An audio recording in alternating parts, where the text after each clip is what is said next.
Hey coding owls, welcome back to my channel. This is a new series about Python programming. As you know, Python is a very famous programming language used in almost all the domains in the world. As of now, most popular. Pick up a domain, Python will be there. It's one of the most easiest language to learn, and it's the first choice if I am supposed to teach someone how to start programming. My first choice will always be Python. Simple reason, the syntaxes are very simple. It's not if like coming from a Java background, I know if Python is much more easier on the user. It is made more readable for a user. Like the main idea is it should be human readable, so the human readability factor of Python is very high. They are not very much high on or strict on curly braces usage, but thing is we have indentation. Every language have its own pros and cons. Python would be a wonderful language if you want to go into full stack development. You want to go into big data platforms uses Python at extent. I'm planning a series on PySpark as well after this, but again for that you need Python. And this particular video I am planning, let's start with Python. And this video I'll be talking about installations, how to install Python, how to set it up with your VS Code. My machine already have installed, but I'll again quickly just show you how do we install and get running with the first hello world program in Python. So let's start.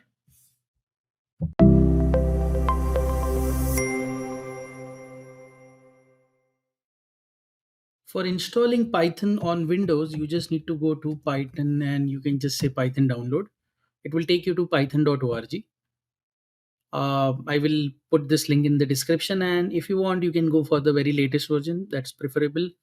Once it downloads, you can just click on the installation. And because my machine already have Python, it's asking me to just update it. So mine was 3.11. I'm updating it to 3.12 for you now. But for your situation, it will be all next installations. And let it complete. Okay, so my Python is installed. If I start my CMD and if I just try Python, yeah, if I just type Python, it is already set up, and you can see it is. If I say 2 plus 2 here, it's saying 4, and if I say hi plus hello, it's saying hi hello.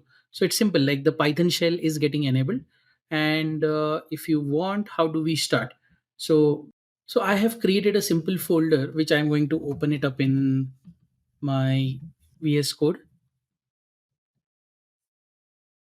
So if you just open command prompt and just type code space dot, it will open your VS Code. And here I'm going to type a simple program, and let us say it hello world.py. And once I write it as a Python file, simple thing is I just need to say print and I say hello world. Okay, so I don't want this, I don't want this. It's asking me select the interpreter you want. I'll select 12 for now, and once this is done, I save it. I'll open my terminal, and in my terminal I say Python space hello world dot py, and you will be able to see. So how do you start the terminal? That is also one thing. You can just go to the terminal menu, start the terminal, and here you can just see that if I say Python space name of the file, it will that means your setup is complete. So I hope you have followed along on the first step where we install Python and we go for writing a simple program and executing it. So next video onwards, we will be jumping into the concepts. So subscribe to my channel, press that bell icon so that you know when the new video arrives. And thank you for watching this video. Do share it with your friends.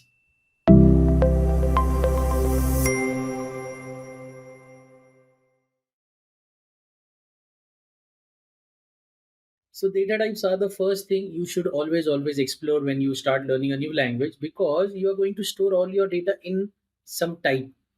Might be a float, might be a integer, might be a boolean, might be a string. Things needs to be stored.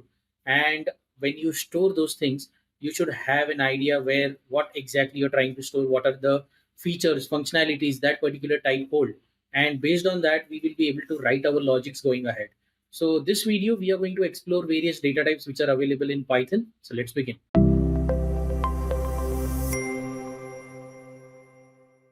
So looking at the data types we have in Python, it can be divided as numeric, where which holds int, float, and complex. Then we have got string type, boolean type for true and false. Then we have got sequence type, where we have got list, tuple, and range. And then we have got set and dictionary. Now these all data types, like whenever you deal with them, they like when you want to store a value based upon some number, let's say 3, or when we have 3.14, sort of like this complex number have a different use case. We will talk about that later on. Then we have got string type in Python, where we can use multiple strings, single line string, multi-line string, so on. Then we have got under boolean the values of true and false for our logics or anything.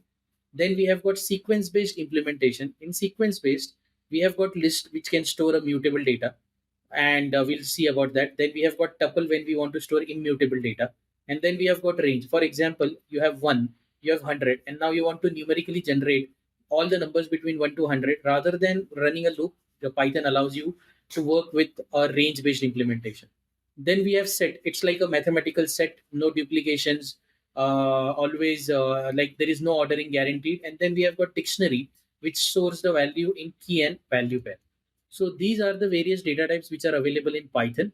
We are going to explore them all in a single program now. So let's start with that. Okay, so let's start coding for this. And as you know from the last example that we have been using VS Code and integrated Python. If you want, you can check out the previous video. You can find the link in the description, where we have set up Python and we have set up VS Code for executing a simple Python program. Next, what we are going to do is let's type, I want to write with data types dot py file, and let's try to understand a simple example first. So let's say we want to start with a variable called as x. Now, how do we declare a variable in Python? Is just we give a variable name and we specify what type of, like if it is an int, I pass it like this. If it's a string, I will pass it like this in single quotes or double quotes, and so on. We are going to explore that difference between them. For now, let's consider a simple variable x, which is pointing to uh, code with z. I write code with z, but as it is a string, we have to enclose it within a single quotes or a double quotes. So we will explore string in details when we go into the next video. What I want to do here is I want to print this. So I will say print of x. So this way, and if I, you know how to execute this, right? We open the terminal, and when we open the terminal, we'll say Python space and data types dot py, and it is printing code with z. But what if I want to print what is the type of this particular type? So there is another function which returns a string value. So I will print it, but how will I embed this? I will say type of x. So now if I check my output, see what it is saying, that this is code with z, but its type is what? It belongs to a class of string. Yeah, it belongs to a class of string. Then this was the first type. Then I say print x, and now I want to x is equal to, let's say 10, and I will repeat the same scenario. I will say print of x, and then I will say print type of x. So I've got 10 and my type of int, which is doing what? Which is bringing us the implementation, right? So this is an int value. Now, obviously, for all the calculations where we require the whole numbers, we will use the int. Then in, see, in VS Code, if you, I want to repeat this now for different value. Plus in VS Code, or sorry, in Python, the variable scope is limited. Like after I read, I can redeclare a variable. That is a beauty when we can work with Python. It's not something which is available in all the other way programming languages. So we'll talk in detail about scope. Now, what I want to do is I want to repeat this 4 lines. I want to repeat. How will I do that? Okay. So for this reason, you will press Shift Alt and down arrow. Okay. What is the shortcut for that? We'll say Shift plus You select, okay, you select the content you want to repeat, select the lines you want to repeat. Okay, then what you do shift plus alt plus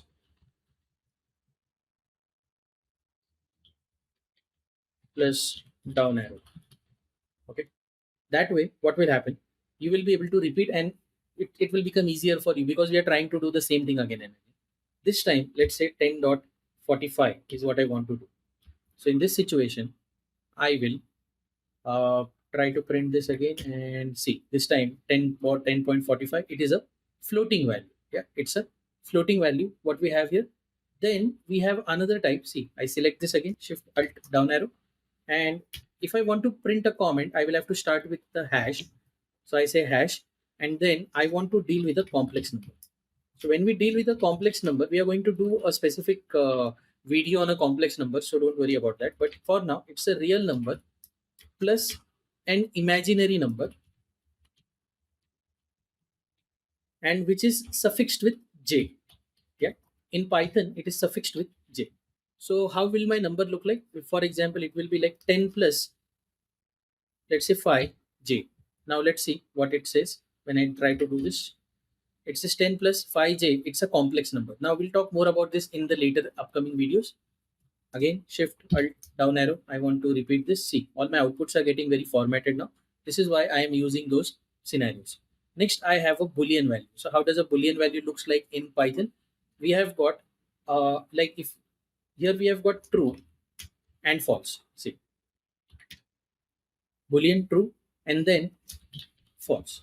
If you are coming from other programming languages, there mostly the true and false is written in lowercase. But here you see it is the first letter is always an uppercase for a Boolean based value. Okay. Then these are my basic data types, what we have been doing till now. Then we have got sequential type. In my sequence type, what we have is a list. A list is represented using a pair of square brackets. And the thing is, it is mutable. It means you can go and make the changes to this. Then we have got tuple. Tuple is represented using a round bracket, and it is immutable. Like once you pass any value to this, you won't be able to change it. Then we have got range. In range, what we do, we have got, how do we write it? We write a function called as range from to. We can also provide a step, and it is iterable. Yeah, it is an iterable. So let's try to execute this example now. So I will copy this much part, like this much part again.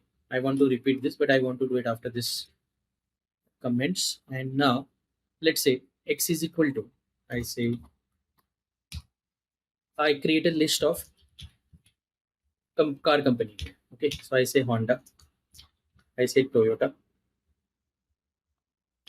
I say Nissan, and let's take one more. Let's call it as Skoda, and let's take one more, Chevrolet. Okay, then let's see what is the type it is giving me right now. So it says Honda, Toyota, Nissan, Skoda, and see it's in square brackets, and its type is what? List. If I try to use the same thing now, if I try to use the same thing this time, but I make a small change, instead of square brackets, let me use a round bracket.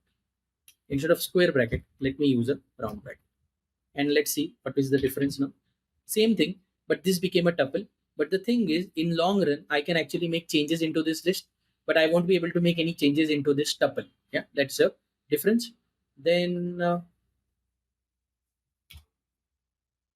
let's make one more. Like in the next example, we'll do. I want to have a range of values between, let's say, 1 to 10. We can also provide a step. We'll see in detail when we go to the data structure module. And how does it looks like? Let's see. So it's a range of 1 to 10. I can iterate this, and it's of type range. Okay. Then the last section, what we have is basically set and dictionary. Set is a single value, as we have already like we have discussed that set in mathematics sense, right? It is represented using a pair of curly braces where we have got no duplicates in it and they are unordered. You cannot guarantee any ordering while iterating through a set. So here, let's say I copy the same thing and I make a difference now. Let's see how we can do that. Okay. First thing, let me replace my curly braces, round brackets with curly braces. This way, it will become what? A set now. But if I pass Nissan again, what will happen now? See, it is only taking one Nissan. The second one is got rid of. Why? Because set does not allow duplicates. Yeah. Plus they are unordered. So see, the order in which I was passing here is not maintained. But if you check, let's check for tuple. So if I go for a tuple, Honda, Toyota, Nissan, Skoda, Chevrolet was in the same order we were working. But when I pass the same value in a set, the order was not maintained. So this is basically unordered and it has a performance difference as well. Then we have got something called as dictionary. Next, we have got a keyword dict, which is short for dictionary, and it is represented using key colon value. And then important is the key side is like a set, and the value side is like a list. So simple term, key cannot be duplicated. And how do I write that? So I can say, let me just take this print value here, like the whole statement, and I only will change the value now. So this X, I will have to. So let's say I introduce myself, name, colon, my name is okay. Then the second type I want to pass here is, let's say, what is my blog website. So it is www.codewithz.com. Okay. Then what we have next is YouTube channel, which is by the name of Code with Z. Be a very good time that if you haven't yet subscribed to my channel, please go and subscribe. Click that subscribe button, click on the bell icon, and get notified about all our upcoming videos. Then let's say I specify my city. I stay in Mumbai. Okay. And now let's see how does it looks like. See, it's my all the values, key value pair, and it's of type dictionary. So if you're trying along on this code, and I consider if you're new to Python and you might make some mistake, you will see that there is a link in the description for a GitHub repo. Now, what you can do is you can also see the link on the screen right now. You can go to that link and so you will land up on this page. And if you're new to GitHub, I'm also planning to create a series on GitHub.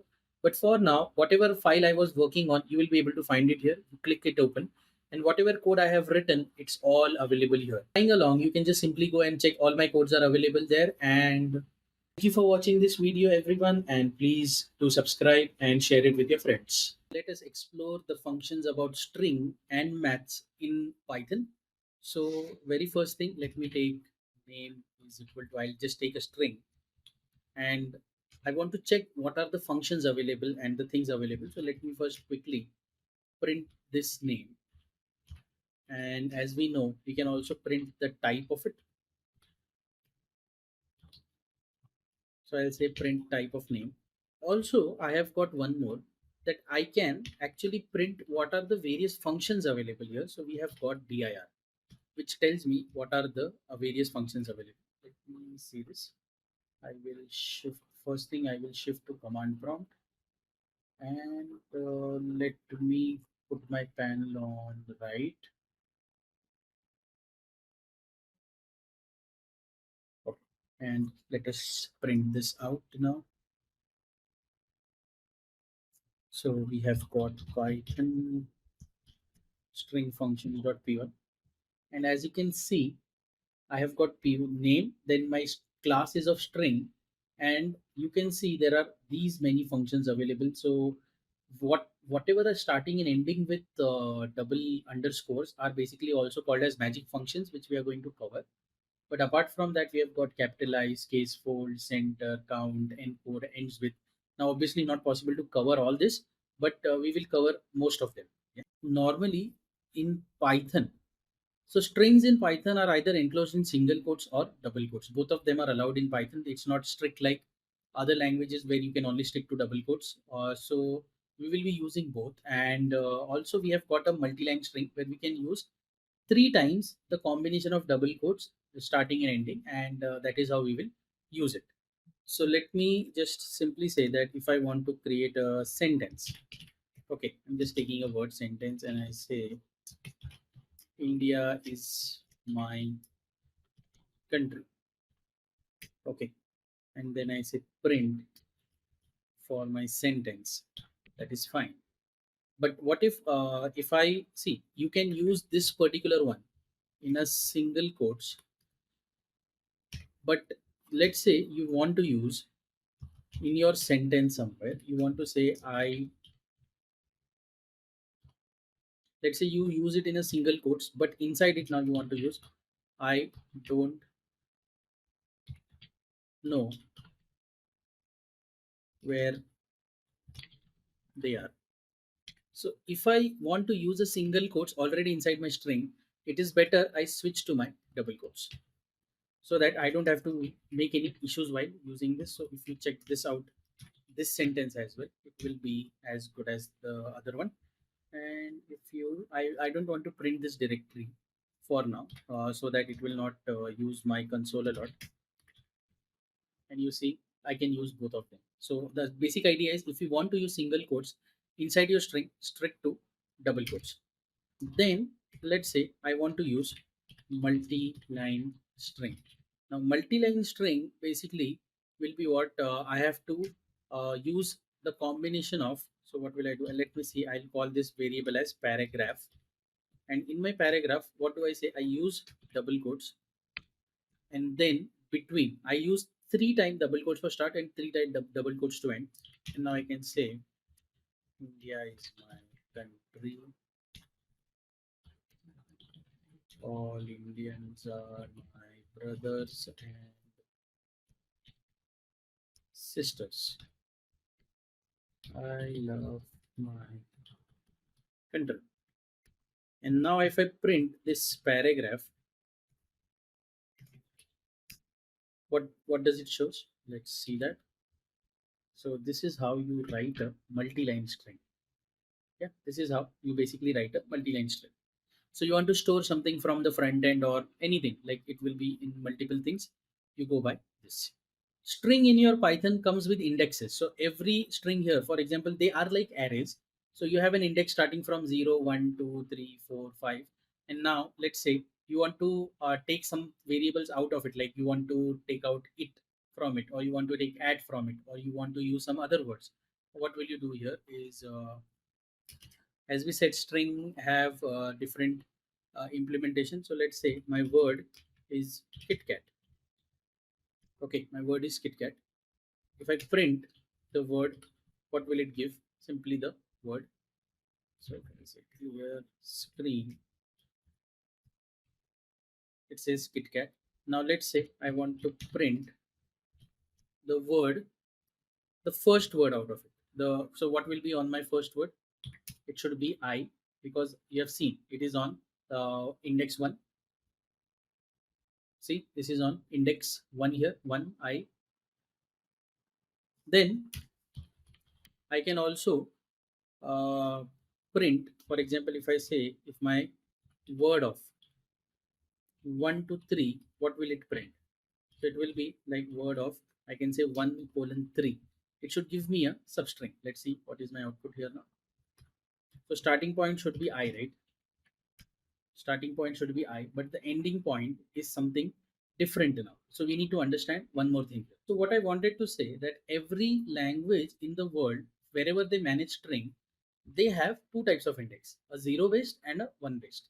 So this time my zero based is here, one based is here, and at the same time if you just try to say that I want to take out words between, consider I want to take out between 0 and 5, or let's say not here but 1 and 3.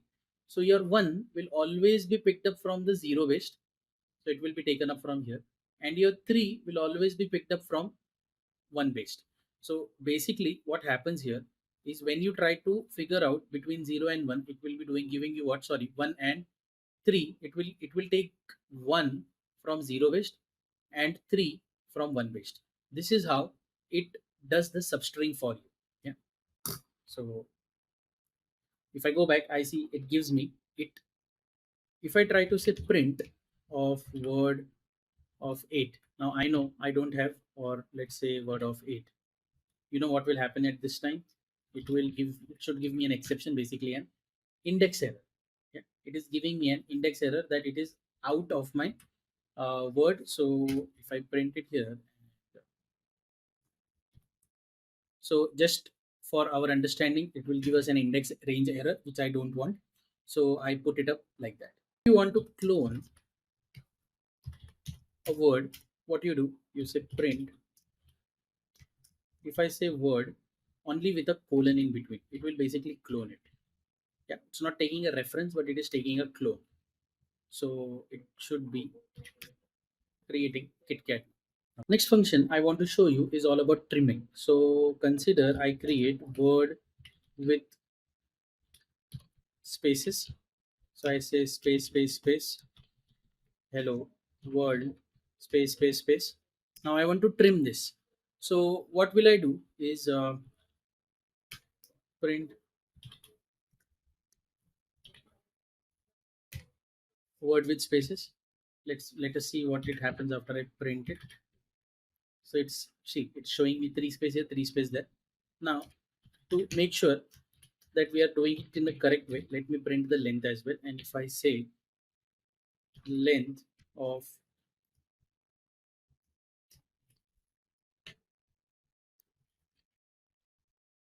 word with spaces, so what is the length it is giving me? It is saying that it is 17. Then I do what? The function which is used for using the trimming is called a strip here. So I say word with spaces is equal to word with spaces dot strip. So when I strip it, so semicolon is optional actually. Then, and if I do this, copy this two line again and print it here again.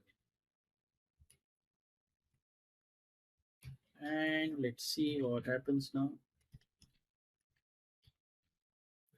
So this time the word, the upper three spaces from here and the other three spaces from here are gone.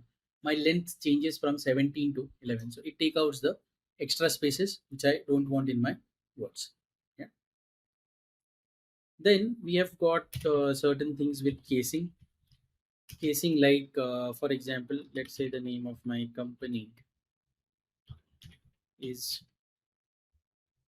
code with Z. Now in code with Z, if I say print, original value was what company name. What I was giving here is company. Then I want to convert that company name to uppercase. So I'll say company dot upper, and then if I print my company ID. So what it will do now? See, first time it was all in lowercase, then it converted all into uppercase. Okay. Then I say I've got sentence. Sentence is I am happy to make this video. Now when I do that, I want to use something called as capitalize. So if I say print and I can, so originally my sentence was like this. I print my sentence, then I say print sentence dot lower. So it will not store it into a variable, but it will basically just print my value in completely in lowercase. And I want to show you something else. So it says I am happy to make this video. I am happy to make this video. At the same time, I also want to do something called as capitalize. Now, what will capitalize do? See, if you want to store this value, what you can do rather than printing it, you can say sentence is equal to sentence dot capitalize, and I print the new sentence value. Now, capitalize will do what? After every space, see what it will. See, it made the first letter in uppercase, rest everything was as is. And we also have the same way, we have got title. What will title do is something different. Yeah, what will title do is it will say every word first character, it will make it.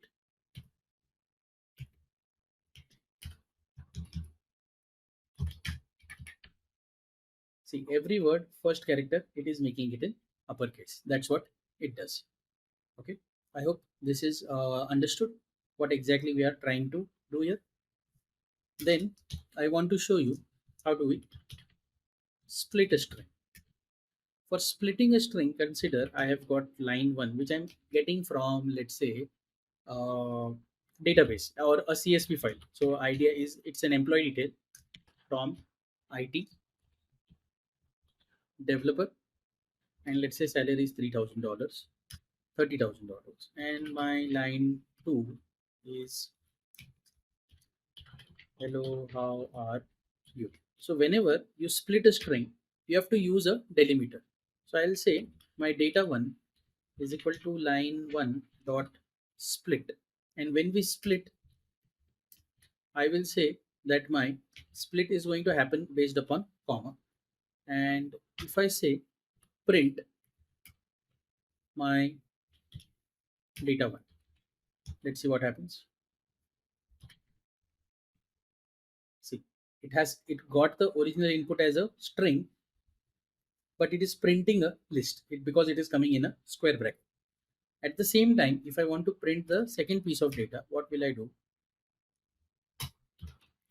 Here, I will say my data 2 is line 2 dot split, and then I use a space. So when it is printing with a space, yeah, it is also breaking the data in hello, how are. Let's find how much counting we have to do, for example, in a word. So I take my own name, let's say name is Tab, and I want to find out how many times A have been repeated. So I'll say A underscore count is equal to name dot count of value A. And if I say print A has repeated for A underscore count in name. So it will give a very formatted message that how much time the word A has repeated for two times in I can use word times here in this name. So we get that output, and it's a very formatted output. You can use it in any other different way. Plus we have got a specific function called as starts and ends with. So I've just printed. So I've just added a piece of code here, and it says how does it starts with ends with. So I'm using the same name. So first time it says starts with lowercase z.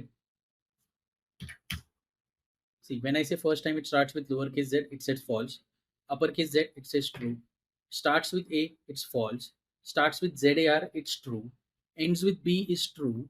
Ends with uppercase B, so this is case sensitive. X is false and ends with. So you can give a phrase multiple value, and they are okay with that. Yeah, they are okay with that.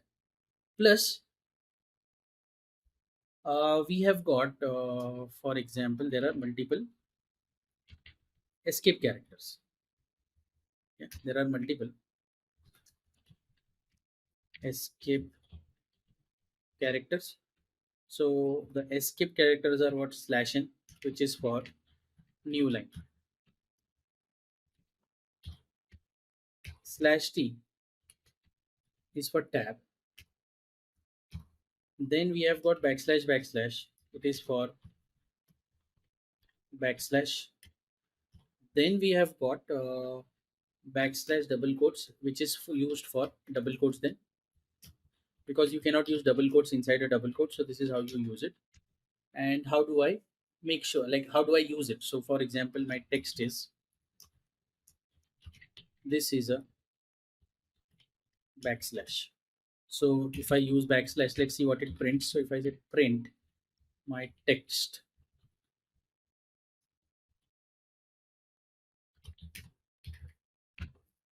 so it is printing. See, I've used two, but it is using only one backslash. If I say this is, these are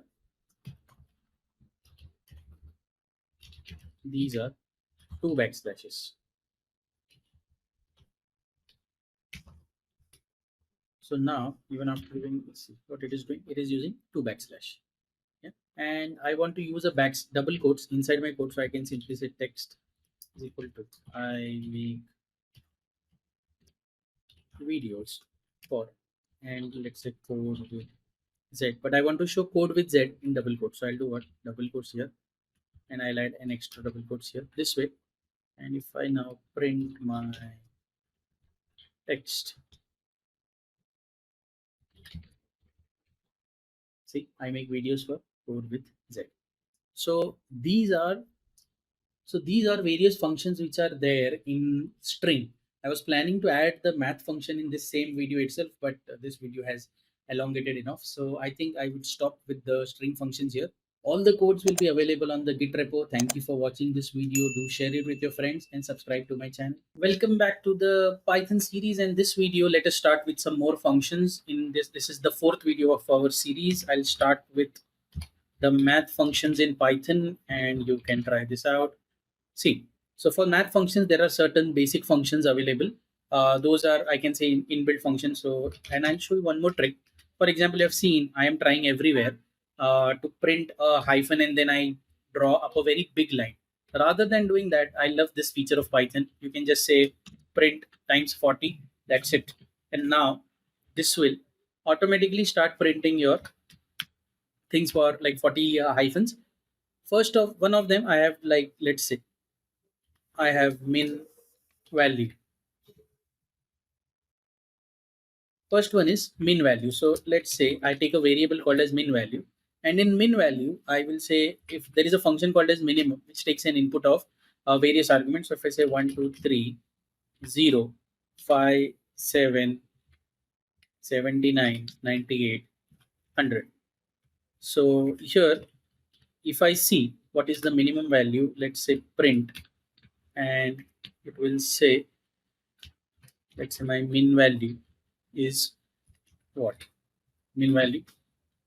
So if I try to execute this, let me shift to a command prompt, no need of PowerShell, and I say Python math functions. So it says minimum is 0, but if I take out this 0 from the list and I try to run it again, so it says minimum is 1.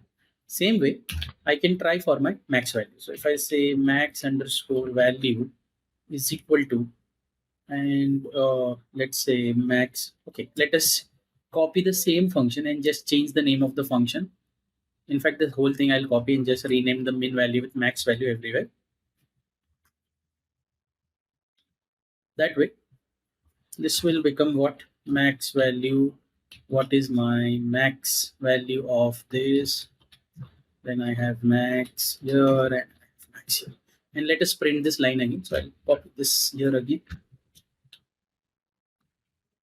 Okay, so max is 100. So it's simple, easy functions of mathematics which are available. Then we have got absolute functions. So let's see if I have to use my absolute function. Let's see how that works. Here I have got a is equal to -3. And I say if I print a, then I do a is equal to absolute of a. This time, if I print the absolute value of whatever was the absolute value of a, let's see what will be the output. So let us clear this and run this again. See, -3 was the input, absolute value it gave me was of 3. Next, what I want to do is I want to import math. Now, this is one more thing about Python. You can import in the middle of the script as well. but just let us follow the conventions, and I'll put it on top. And I can use certain functions which are coming from math. So let me print this here. And I want to find out there are more functions. So if I say print dir of math, so there are various functions available in math. See, we have spoken about functions starting with underscore underscore. These are all magic functions which we're going to talk. But apart from that, we have got more functions here. If you can see the list, we have got cos, sine, ceiling, cube root, ceiling, combination, copy sign, cos, degrees, distance, exponential. I don't even know what is ERFCR. Then we have got factorial, floor function. Then we have got sum, gamma. Then we have got log, log to the 10, log to whatever power, mod f, not a number, sin, sine. Then we have got square root and remainder. So these are various functions which are available. Let us use some of these. So let me start with the first one. So I complete this. So let's print the value of pi. So I say print pi math dot pi. Okay. Print math dot pi. So 3.14 and whatever is the value you have. Then I have got certain more functions like what if I want to find out the remainder. So I say again, let's try to copy paste this because I have been doing in the same order here. I say remainder and let me find math dot remainder. And if I pass remainder between 5 and 2, so 5 divided by 2, my remainder should be what? It's 1.0. You know how remainder work, correct? That's basic mathematics. Then I have to find out, let's say, what are the radians. Or let's try one more with factorial first. So I say I want to find out what is the factorial for. So see, in various languages like Java and other thing, factorial is not something which you will get as an input. So if I say what is the factorial of, let's say, 5, so it's 120. You have to write the loops and everything to just get the factorial output. Then let's say there is one more function related to degrees. So I will just take this print function first, and that way it gives me a clear output in my codes as well. So I don't have to worry about that. Then I have got radians. So let's say radian is equal to math dot radians of 90 degrees, and let me print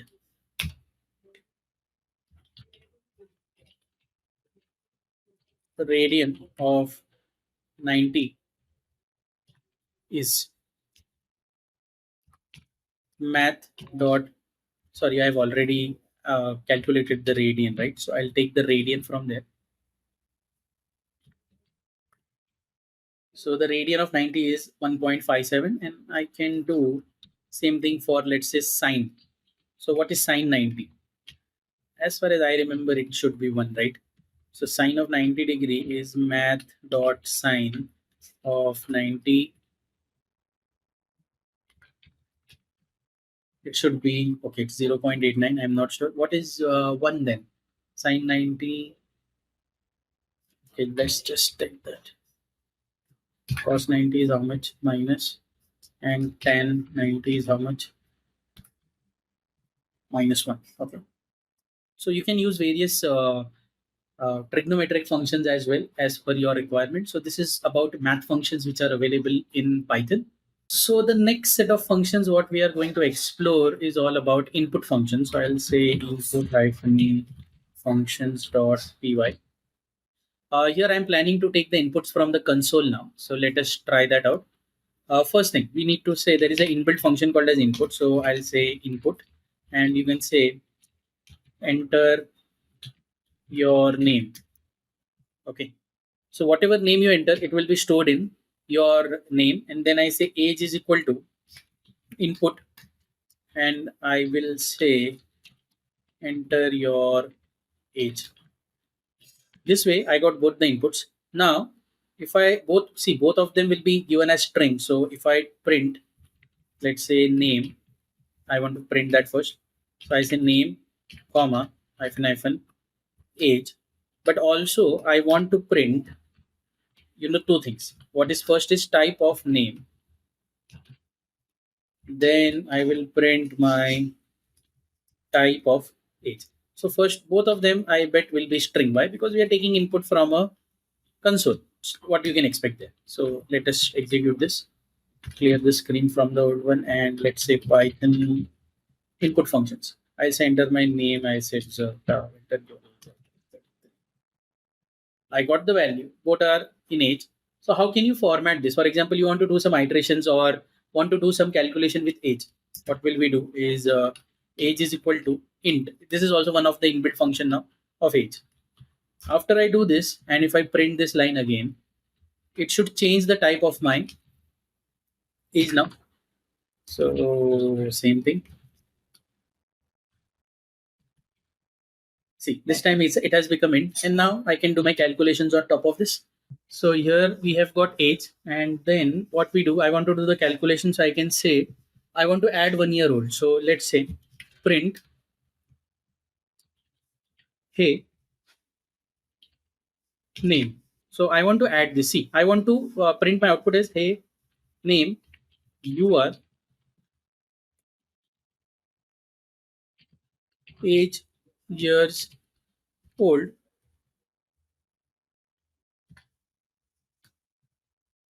Next year you will be age plus 1 years old. Okay, that's perfect. If I print it as it is, you know what will happen, right?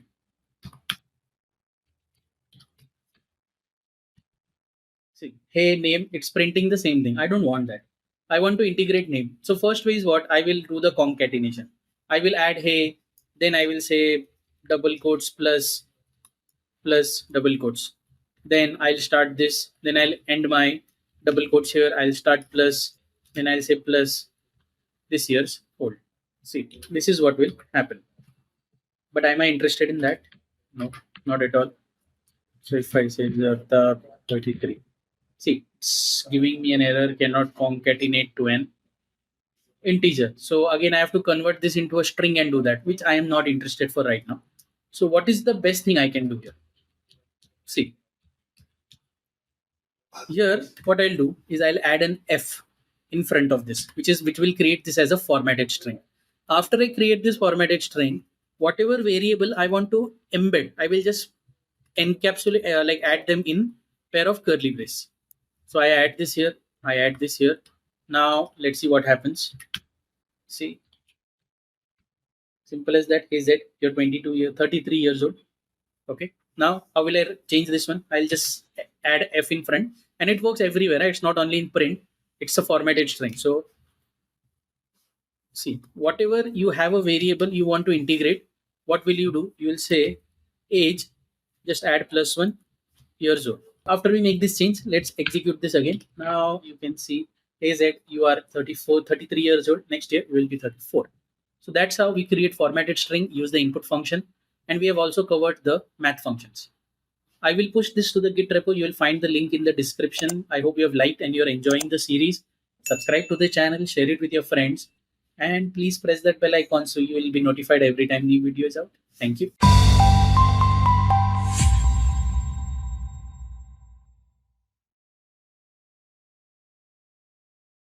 This video, let us focus on the control flows in Python. We will be starting with if else, going ahead with conditional operators, ternary operators, understanding what are different logical operators. So let's start with if else. The very simplest example I can give you for if else is like a toss in cricket match. You know, when Rohit Sharma goes for the toss, and based upon the pitch condition, they flip the coin and they decide whether, based upon the toss output, if they have won or they have lost, they take the further decisions. Same way, as you can see, I have got if block, then we write a condition and we write it with a colon here. And then after the colon, we have to give an indentation. This indentation decides like whatever will be executed after the condition is true in my if. Then I go to the else, which will be when my condition here is false. This particular block of statements will be executed. Now, depending, for example, in a real situation, consider we have got state, and based upon various state, like we have got Maharashtra or Gujarat, we define what are the tax rates. So here we can give a condition to match the state, and accordingly we can write this out. So let's try this out practically now. So let us write a very simple application. As I said, if my condition is true, let's say I write specifically, I'll write it true. So see, the moment I press enter, it gives me an indentation. So this indentation is nothing but it is showing me how I will write my application. So I say if true, and then after my if true, I say, let's say, print condition is true. Okay, then I have got else, and I say print, and here I'll say my, so I will obviously never reach here, right? Condition is false. Yeah, condition is false. So let us try to execute this. So if I say Python space control flow, it says condition is true, and it will always be true. So if I change this for a bit, let's say print 40 times a hyphen. So now I, let us take a number. Let me mark it as 3. And then I say if my number mod 2 equals 0, I will print that this is an even number.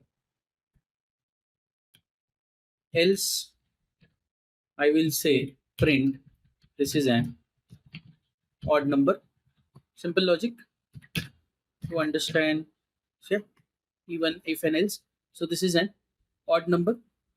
So this is cool. Plus we can use multiple operators. So let's use some operators, like what are the different operators I know. Yeah, let's use some of them. So we have got greater than equal to, less than, less than equal to, double equal to, and not equals.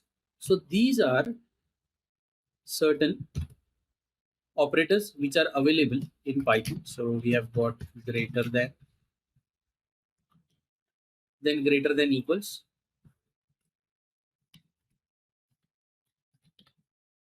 then we have less than and less than equals.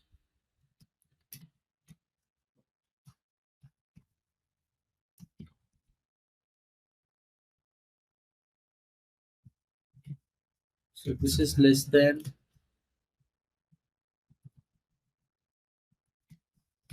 this is less than equals, this is equals, and this is not equals.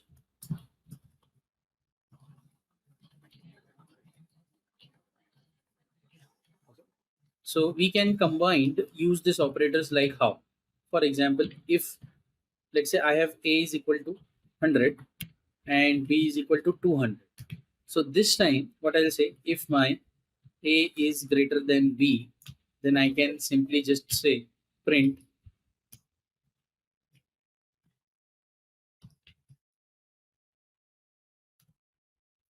a is greater than b. Okay, and then I can apply the else, and I can just copy paste this. See, that semicolon is optional. You give it, you don't give it, doesn't matter. Let's keep it simple and not give it. So I'll say this time b is greater than a. So I'm using the formatted string again here. If you're not aware of formatted string, please check out the video which is being showing in the eye icon, or you can check it in the description. So 200 is greater than 100. It is printing here 200 is greater than 100. Just for formatting sake, let me add this up here.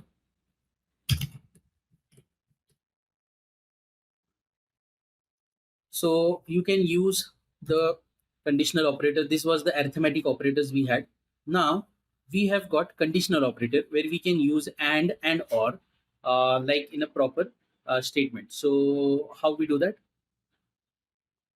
So we have got three type of conditional operators. They are called as what? And, or, and and or and not. So this is when you want to combine multiple conditions together. Consider we are creating a loan processing system. Now you see this hash is nothing but a comment, yeah. So in Python, when you need to write a comment, you use a hash symbol. So this is just for your usage, it will not be processed. I create three variables. Let's say high income, high underscore income is, let's say, false. Okay. Then I say good underscore credit is equal to true. And then I have got is underscore student is, let's say, true. So my condition is print, let's say 40 times will print the hyphen symbol. So what happens here? If I have high income and now I want to combine a condition and good credit. So I will say eligible for loan. Else they are not eligible for.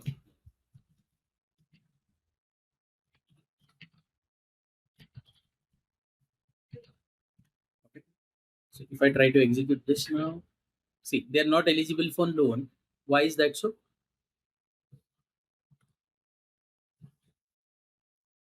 They are not eligible for loan. Why? Because I high income was false and good credit was true. So both of them have to be true. If I want to work it out with my execution, and operator requires you to do what? Like you know the gates, right? As you can see on the screen, and an OR gate and NOT gate as well. So how exactly it looks like for and condition to be true, both the sides has to be true. Yeah.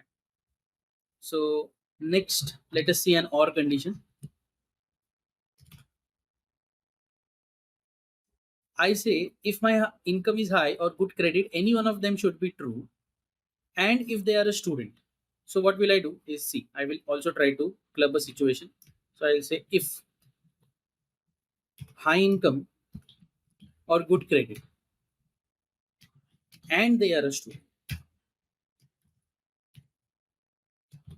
So in this situation, again they are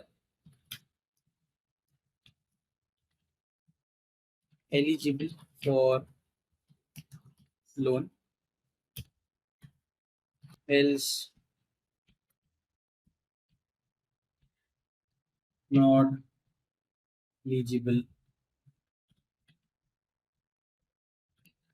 for loan. So they are not eligible for loan in this situation. So here now they become eligible for loan. Why? Because one of them is true and then we are combining with his student which was already a true value. So this way we can use the conditional operators with and or logical operators basically with and. Next, I want to talk about ternary operators in Python. So ternary operators, unlike other programming language where we have question marks and colons, here we write the output first. Like what will be returned if the condition is true. Then I write if, then my condition. Then I write else, and what will be returned if my condition is false. So ternary operator is quite straightforward. Let's try to put it in practical. So let's say ternary. Let's put it in this way. Print 40 multiplied by hyphen then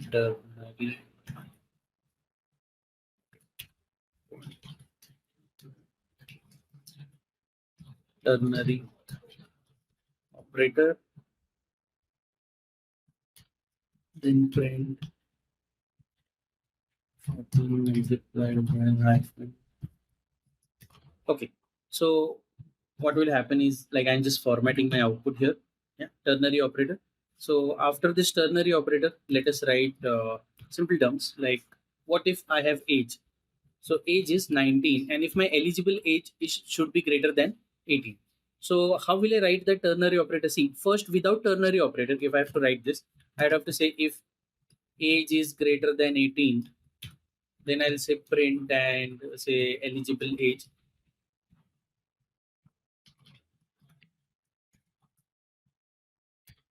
Else print non-eligible age. But this is how I have to write. See how if I can convert this whole statement into a single statement. How will I do that? Let's say what is my message I want to give out. That eligible age is if my age is greater than 18. So this becomes my condition. This becomes my condition. So if my condition else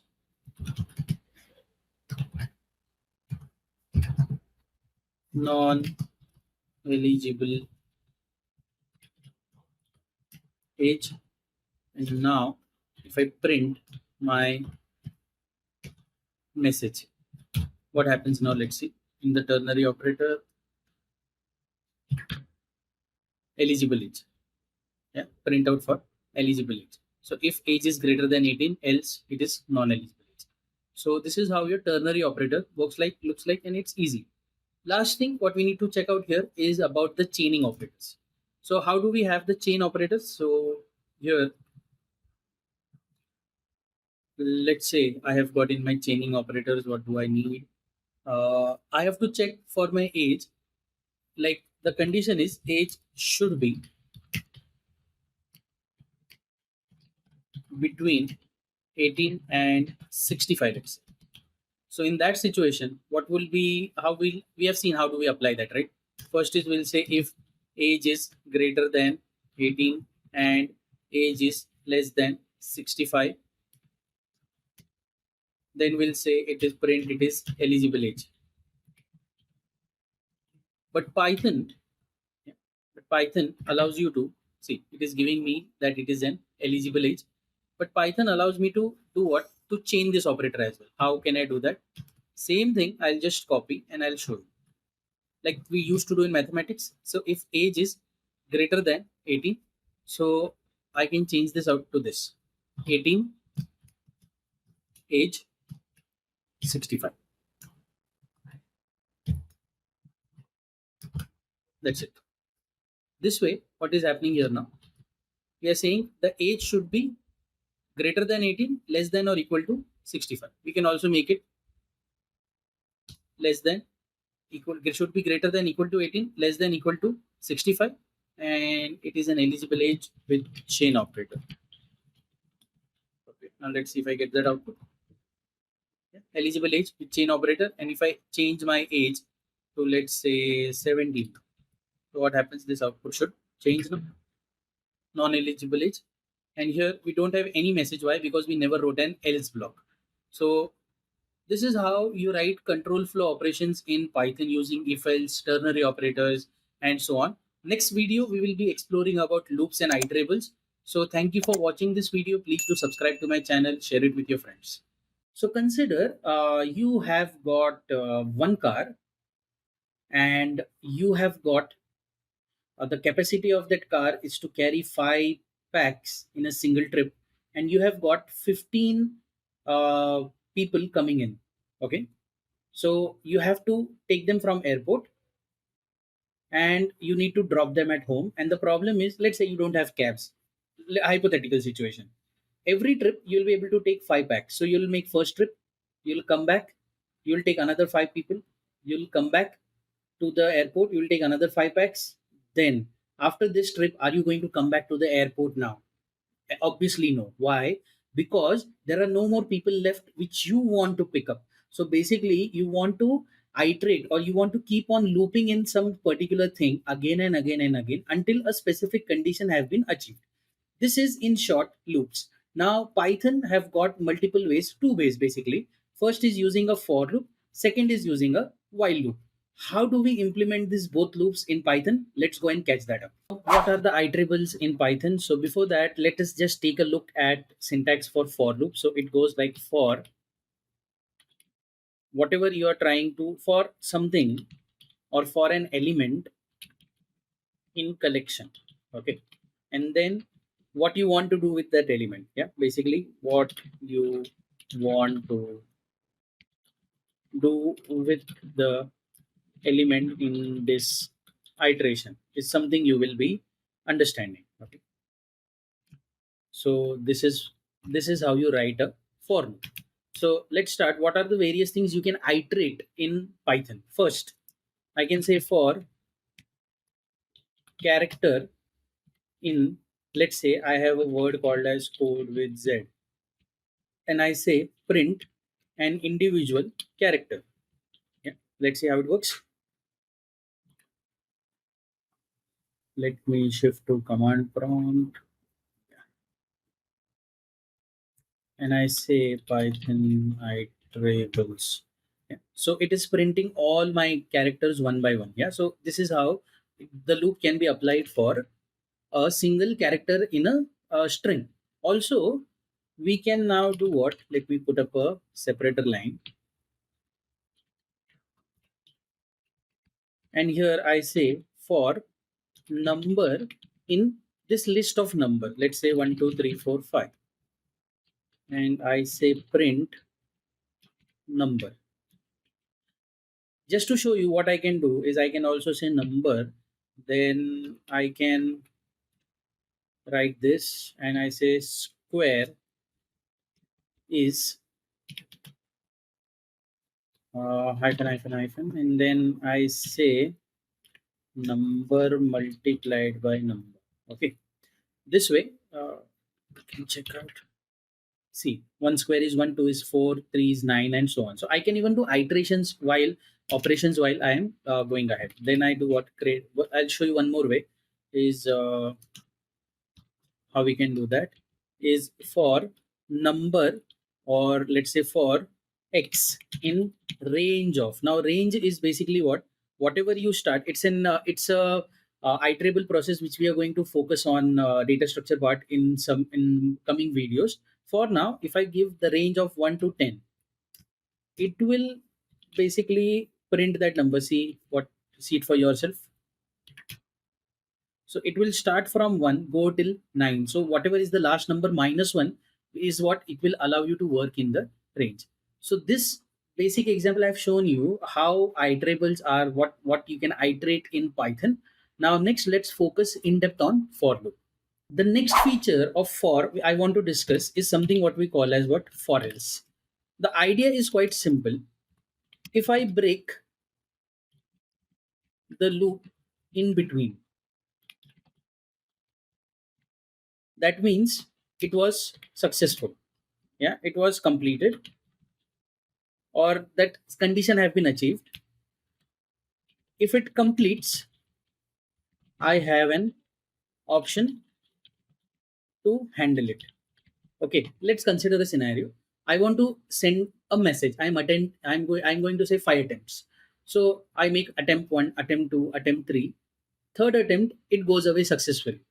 So I have sent the message, no need to worry about it. But what if after 5 attempts I want to log it somewhere that I attempted it for 5 times, but the message never went. How will I do that? So for attempt in range of 1 comma 6, I want to send it for 5 times.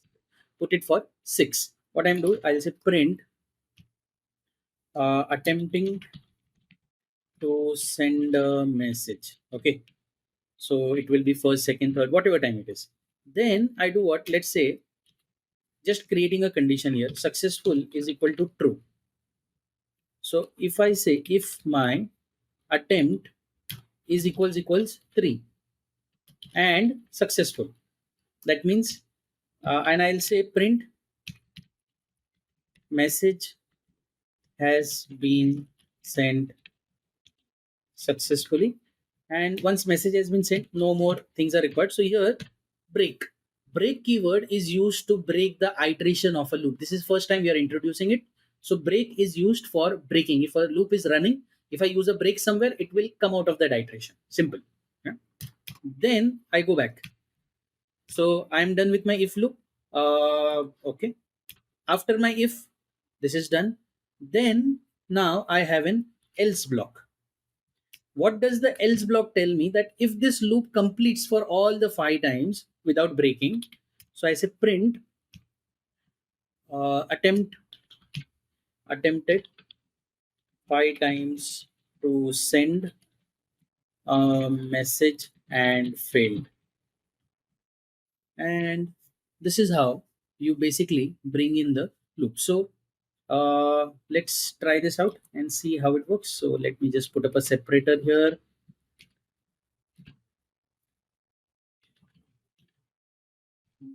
Okay, see, attempting to send a message. Third time it sent successfully and it broke. So else was never executed. But what if just by making a very small change, I make this false? So now that condition will fails and this will be executed for 5 times. So now if I say clear screen, see, now it is saying what? Attempting to send a message for 5 times, and then it is giving me that it tried it for 5 times and it failed. Yeah, powerful. Because whatever, like loop, this is one of the condition which you can, it makes it easier for you to understand that how this work. I hope you're enjoying this video, and this would be a very great time to go and hit that subscribe button. That subscribe button basically acts as a fuel to our motivation for creating such videos, and do share it with your friends. Next, let us focus about while loop. Now, while loop have three moving parts for any loop basically. First is what? Initialization, condition, and increment or decrement. So let us try. We'll start with 100 and we'll keep on dividing this number by 2. And if we reach by 0, we'll stop. So we'll try a decrementing loop here. Yeah, that's what my plan is. We'll start with 100. So that's my initialization. My condition is if the number which I got reaches 0. Yeah, the number which I got reaches 0. It's my going to be my condition. How will I decrement it? By dividing by 2. And there are two types of divide. One is a divide like slash 2, and then it is double slash 2, which is also called as a floor divide. It gives me the nearest whole number. So how will I do that? I'll say initialization. Number is equal to 100. While number is greater than 0, what will I do? I will say print this number, simple as that. Then how do I decrement this? So I'll say reassign number is equal to number double mod 2. So this actually does what? It will allow me to, so let's say iterable with while loop. See, what are the operations it has done here for the number? Started with 100, 50, 25, 12, 6, 3, 1, and beyond that, the loop broke. This is how you deal with the while number. At the same time, if I want to create an infinite loop, which is one of the use case with for loop as well, while loop as well, that we create it majorly for creating the infinite loop. But let me give it a twist. What will I do here is, as far as you are, if you're not adding quit, I will ask you to insert a value. So I'll basically use an input function. So I say while command is not equal to, command is not equal to quit.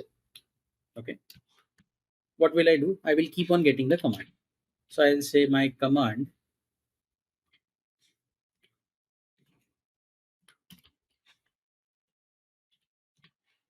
is equal to input,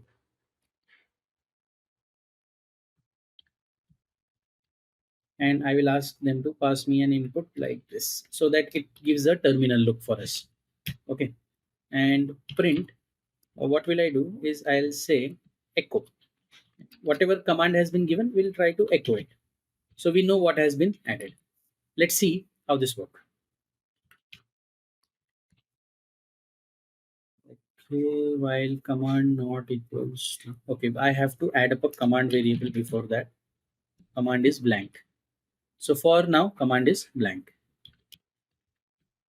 See, it is asking me to insert a command. I say hi, say echo hi, hello, how are you? Okay. And then I say quit. See, it broke it and came out. But I want to show you one small thing is if I say hi, hello, and then I say quit in uppercase. See, it is still there. But when I say quit in lowercase, it quits. So that means case sensitivity is a problem here. How can I fix that? I can simply say whatever command you get, just add a lower function to it.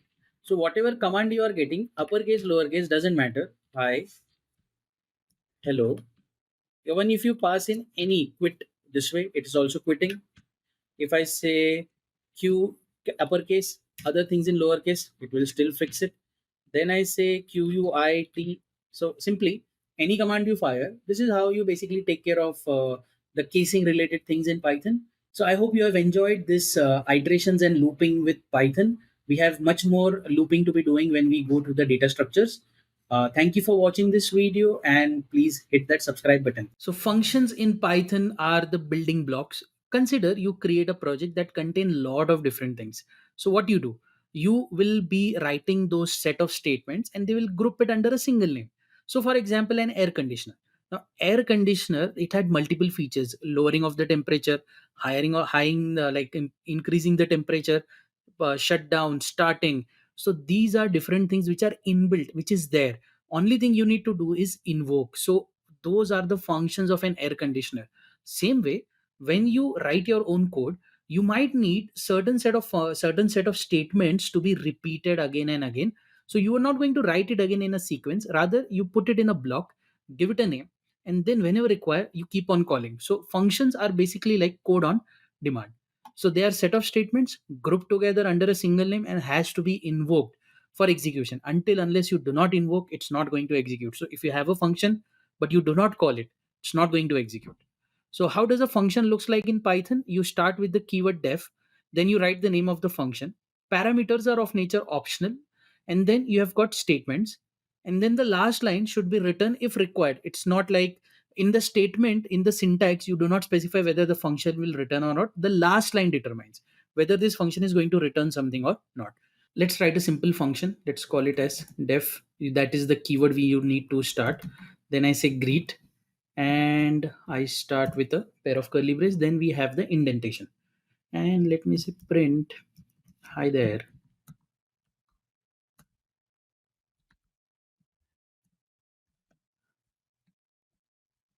welcome to Python functions. Okay, now if I, as I said, if I try to execute this, what will happen? Let me say Python and functions. See, no response. As I said, this is the definition of a function and it will not be executed until unless I invoke. How do I invoke? Name of the function followed by the brackets. And now let's see. So just for fun of it, let me add up a line here. This is where the function is and this is where I am invoking it. Now I make the call and you can see, hi there, welcome to Python functions. This is how you write a very simple functions here.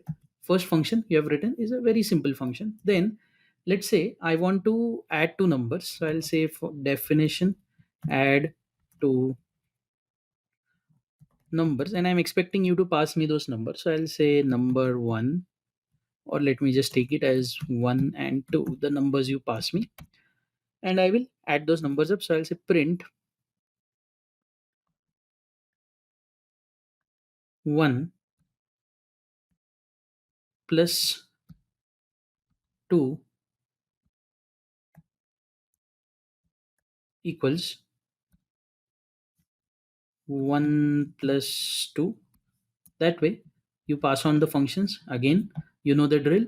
If you want to execute this, you'll have to call. So now I can say add two numbers, let's say 1 comma 3. Okay, so you can see it is creating 1 plus 3 is 4. Now as you know, functions are basically what I can just change the numbers. So let's say I can reuse this, right? It's a code on demand. So let's say 20 plus 10, and then I want to check what is 10 plus 4, and I want to check what is 0 plus 0. Okay, I can pass on any numbers, and now let's see the output. See, so 20 plus 10 is 30 and so on. So the idea is I wrote a single function, I'm invoking it multiple time. This is more like code on demand as we were discussing. Now functions are of two types, right? We have discussed earlier that function can have or cannot have return type. So functions can or cannot return. So basically it goes like do process and do some process, that's it. and second is return something. Always prefer for returning something. I'll tell you the reason why. We have a greet function, right? How did we work on that greet function? We say welcome to Python functions. Now what if this message you wanted to send it somewhere? So I can write another function. I'll show you how it works. So I'll say get greetings, okay, and for a specific name, and then I say return hi plus name plus space welcome to code with Z. Okay. Now, what will happen here is I can write a variable and say get greetings for, let's say, for my own name. So get greetings for Zartab. This way, you know what is happening? I have got this message. Okay, let us print it first. Now the idea is I am no longer inside a function. It is returned me something. It has returned me something. Okay. So hi Zartab, welcome to Code with Z. Now what I want to do is there are multiple things I can do with this. Send this in an email. Okay. Save to DB. Store it in a file. Send over network. Anything you can do. Feed this to a AI model. Yeah. How user respond to different type of greetings. So see, there are benefits upon how you can work on that. Next, we have the concept called as keyword arguments. So consider I have got to do a factorial and then increment after the factorial. So I have a simple function. It's like I'll give you a number. You have to take the number first, find the factorial, and then increment that number by the given number of factorial. So how will I do that? Let's say definition. And I want to show you what are keyword arguments are, how it can help you to clarify the function. So let's say increment after factorial. So you have a number and then you increment, or let's say you increment by. So I say by here. What do you do next is I will simply just say factorial is, and for this reason I need to import math. Now we have seen how do we import this. So import math. I'll say what is the factorial of my number. So I'll say math dot factorial and I will pass on the number. And then what I do is add to factorial number is my factorial plus the by value, whatever you want to increment this by. And then I return this add to factorial function. So now if I make the call and if I say, if I make the call and if I say, let's say result is equal to increment after factorial, let's say I'll take factorial of 4. So 4 multiplied by 3 is 12, 12 multiplied by 2 is 24. So 4 is 24 and then I want to add 5 to it. So I'm expecting 29 here. Let's say print of result. This time, yeah, let's see. Yeah, I got 29. Simple. But what if I can tell you that when you make this call, you have an option of saying, okay, result is increment after factorial, that my number is equal to, let's say 5, and then I'm going to increment this by 7. And then I print result again. Let's see what happens this time. It's giving me 127, so that is perfect. Why? 5 factorial is 125, I guess. And then we add 7 to that. So 120 plus 7 is 127. And see, when we make the call, this makes it reading much more easier. Next is we have a default argument. So let's say default increment, and then I say increment the number, and see by, same thing I'm doing. This time I'm not doing the factorial. I will say by is equal to 1. So you know what will happen now? I don't have to, I have already given the default value, so I will simply just say return number plus by. So this will give me the output, and now I will say increment value. So what is my result going to be? So result is increment of 6. Okay, and then I print result. See, it's giving me 7 because it is by default incrementing it by 3. But what if I want to change this to result is increment of 6, and number is 6 increment by 3. This time I'm expecting 9 now. So let's say result, and as expected we got 9 here. So default arguments allow you to change the way it is implement. Like, you can give a default value, and then if you want to override that, you can just pass on the value, plus you can do the same thing again, like number is equal to 6 and by is equal to make it much more readable. So Python is all game of making it much more readable. This is basics about functions in Python. Thank you for watching this video. Please go and hit that subscribe button, and also the bell icon, so you will be notified every time the new video is out. And let's see you all in the next video. Let us now explore the next part in Python, which is the data structures, and we'll start with the data structures with list. So in Python, I'm going to cover data structures using list, tuple, and set. So this is the first video. This is going to be a two-part video for list because it's quite extensive, and let's explore that now. So lists in Python are mutable. So if the values are added, they can be changed. They are denoted by square brackets. So if you see square brackets in Python, we do not specify them list. If you see square brackets, they are list, and then they can be indexed, so they have a specific index number when you work with them. So let's jump into the list. Very important and very easy topic to understand. Let us explore how to make multiple lists, iterate through those lists, what are the different functionalities available in the list. So as we jump into the list, let me make a quick change in the structure to our folder directory so that it can also be replicated on our Git repo. So I'll do what, I'll just say one hyphen basics, and I will move all these files into the basics folder, and I'll create another directory here. Let me call it as 2 hyphen data structures.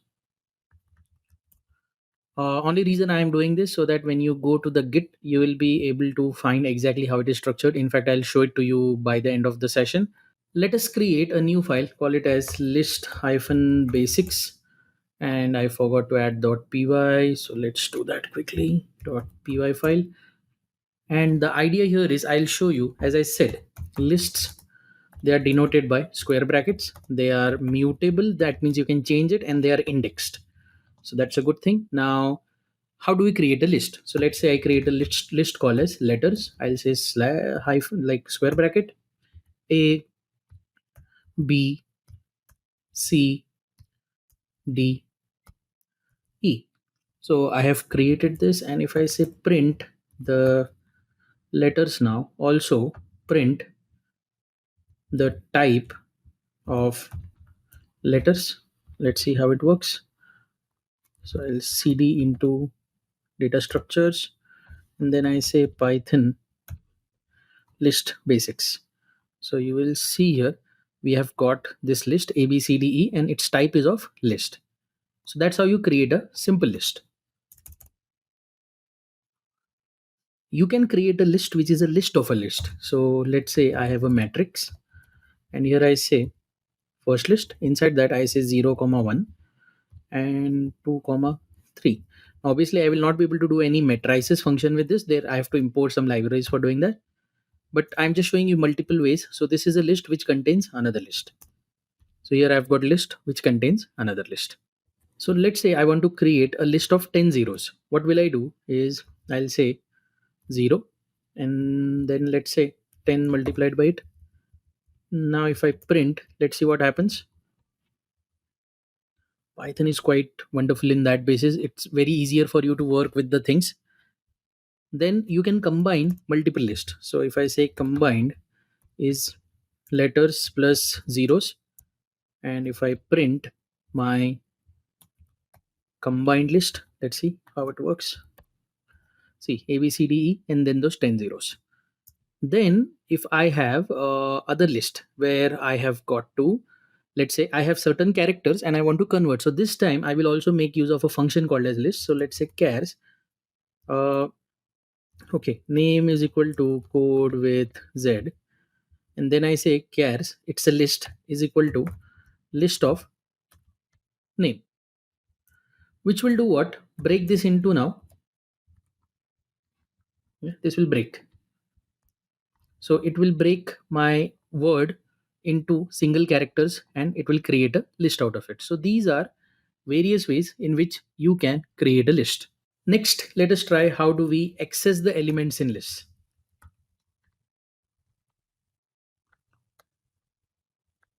Yeah, how do we access the elements in the list? So let's say I use that letters again.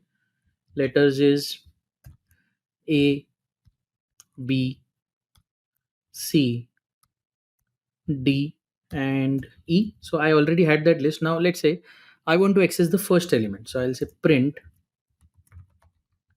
first element in my list is going to be what? Letters of 0, because it is indexed. Yeah, because it is indexed, you should be able to look at it now. See, first element is A. At the same time, if I want to see the last element, so this time I'm not aware, like, see, so best option is you always use -1, because -1 in the negative is the first one which is starting from the end. So this is a good way to use the negative indexing here. Then when you want to access in ranges, yeah, when you want to access in ranges like from A to C, how will you do that? So let's say print letters of 0:2. Let's see what it prints. So it is AB. Why? Let us try to understand the psyche behind it. So here it is 0. So this is 0. This is 1. This is 2. This is 3. This is 4. And then if I want to make it 1 based, how will it will be? So for that reason, this will now change on 1 based. So this becomes 1. This becomes 2. This becomes 3. This becomes 4. And this becomes 5. So when you do in ranges, they take the starting one from 0 base. So this is what A. And they take the ending one on 1 base. So that is what B. That is why the output is A and B. And it is common in all the programming languages. So once and for all, you can understand this. If I say print letters from nothing to 3. Now see what should happen. I am expecting what? 0, B, and so ABC is something I am expecting. Let's see, does that happen? Yeah, ABC. And then the other way is print letters from 2 colon. So this 2 colon will be doing what? From the second index, from here till end. Yeah, so let's see. So it's starting from C, because this is 0 index ka C, and then C, D, and E. So this is how you access in the ranges. And you can use the same thing to even clone. So how will that happen now? I can say letters underscore clone is letters of 0 to 0. See, when you use this, you are not creating a reference value, but you are creating a new value. So if I say print my letters of clone, we will see this is a clone value now, A, B, C, D, E. Okay, this is good. Then we also have, when we want to go through the list of numbers, I can also do through steppers. So I can say numbers is equal to list of, and this list will be, I'm using a range here, range of 1 to 21. That means it will create 1 to 20 is my code. And I will just quickly say this is my steppers. And under my steppers, see, I'll first print my numbers. Let's see what it prints. So it's 1, 2, 3, 4, 5, 6, 7, 8, 9, 10. And what do I do next is print numbers from everything to everything and with a stepper of 2. So last value is the stepper. Let's see what it gives. So it is giving me 1, 3, 5, 7. So 1 skipping 2, 3, skipping 4, 5, and so on. Yeah. Then if I use with the stepper of 1, what is the default value for stepper of 1? Let's say it's the basic one, right? What we have right now. That will be the complete thing. And if I want to inverse my list, if I want to inverse my list, how will I do? I will just make it what? -1. And you see it, the list got inverse. So this is how you basically access the elements in the list. Now the next thing we'll focus is something what we call as list unpacking. Okay, now this is quite interesting. Let's say you have got numbers and I'm changing the list of the numbers now. So I have got 1, 2, 3. I have got 4 for 4 times. Then I have got 5 and 6. Now let's say you want to find out what is the first, what is the last element. So how will you do that? You will say first. You have seen, right, how to say numbers of 0. Then if you want to say the last number, you will say numbers of -1. Let's say in this situation. Then you want to find the second number, you will say the numbers of 1. Then you want to say, let's say second last number is equal to, then I'll go for, I guess, -2. And let's try to print this out. So I'll print mm, first is first, last is last, and so on. So this is what second. Let me be, I'm using this because I'll be using this after I show you the trick here. Second, and then let's print second last.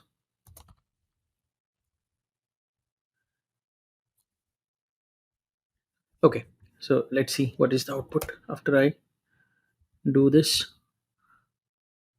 Okay, so my second last is numbers. Yeah, numbers of that one. So see, the first is first, second is second, and this is how I would normally try to get my values output. This is a traditional way. Now we have got a very wonderful way of unpacking a list.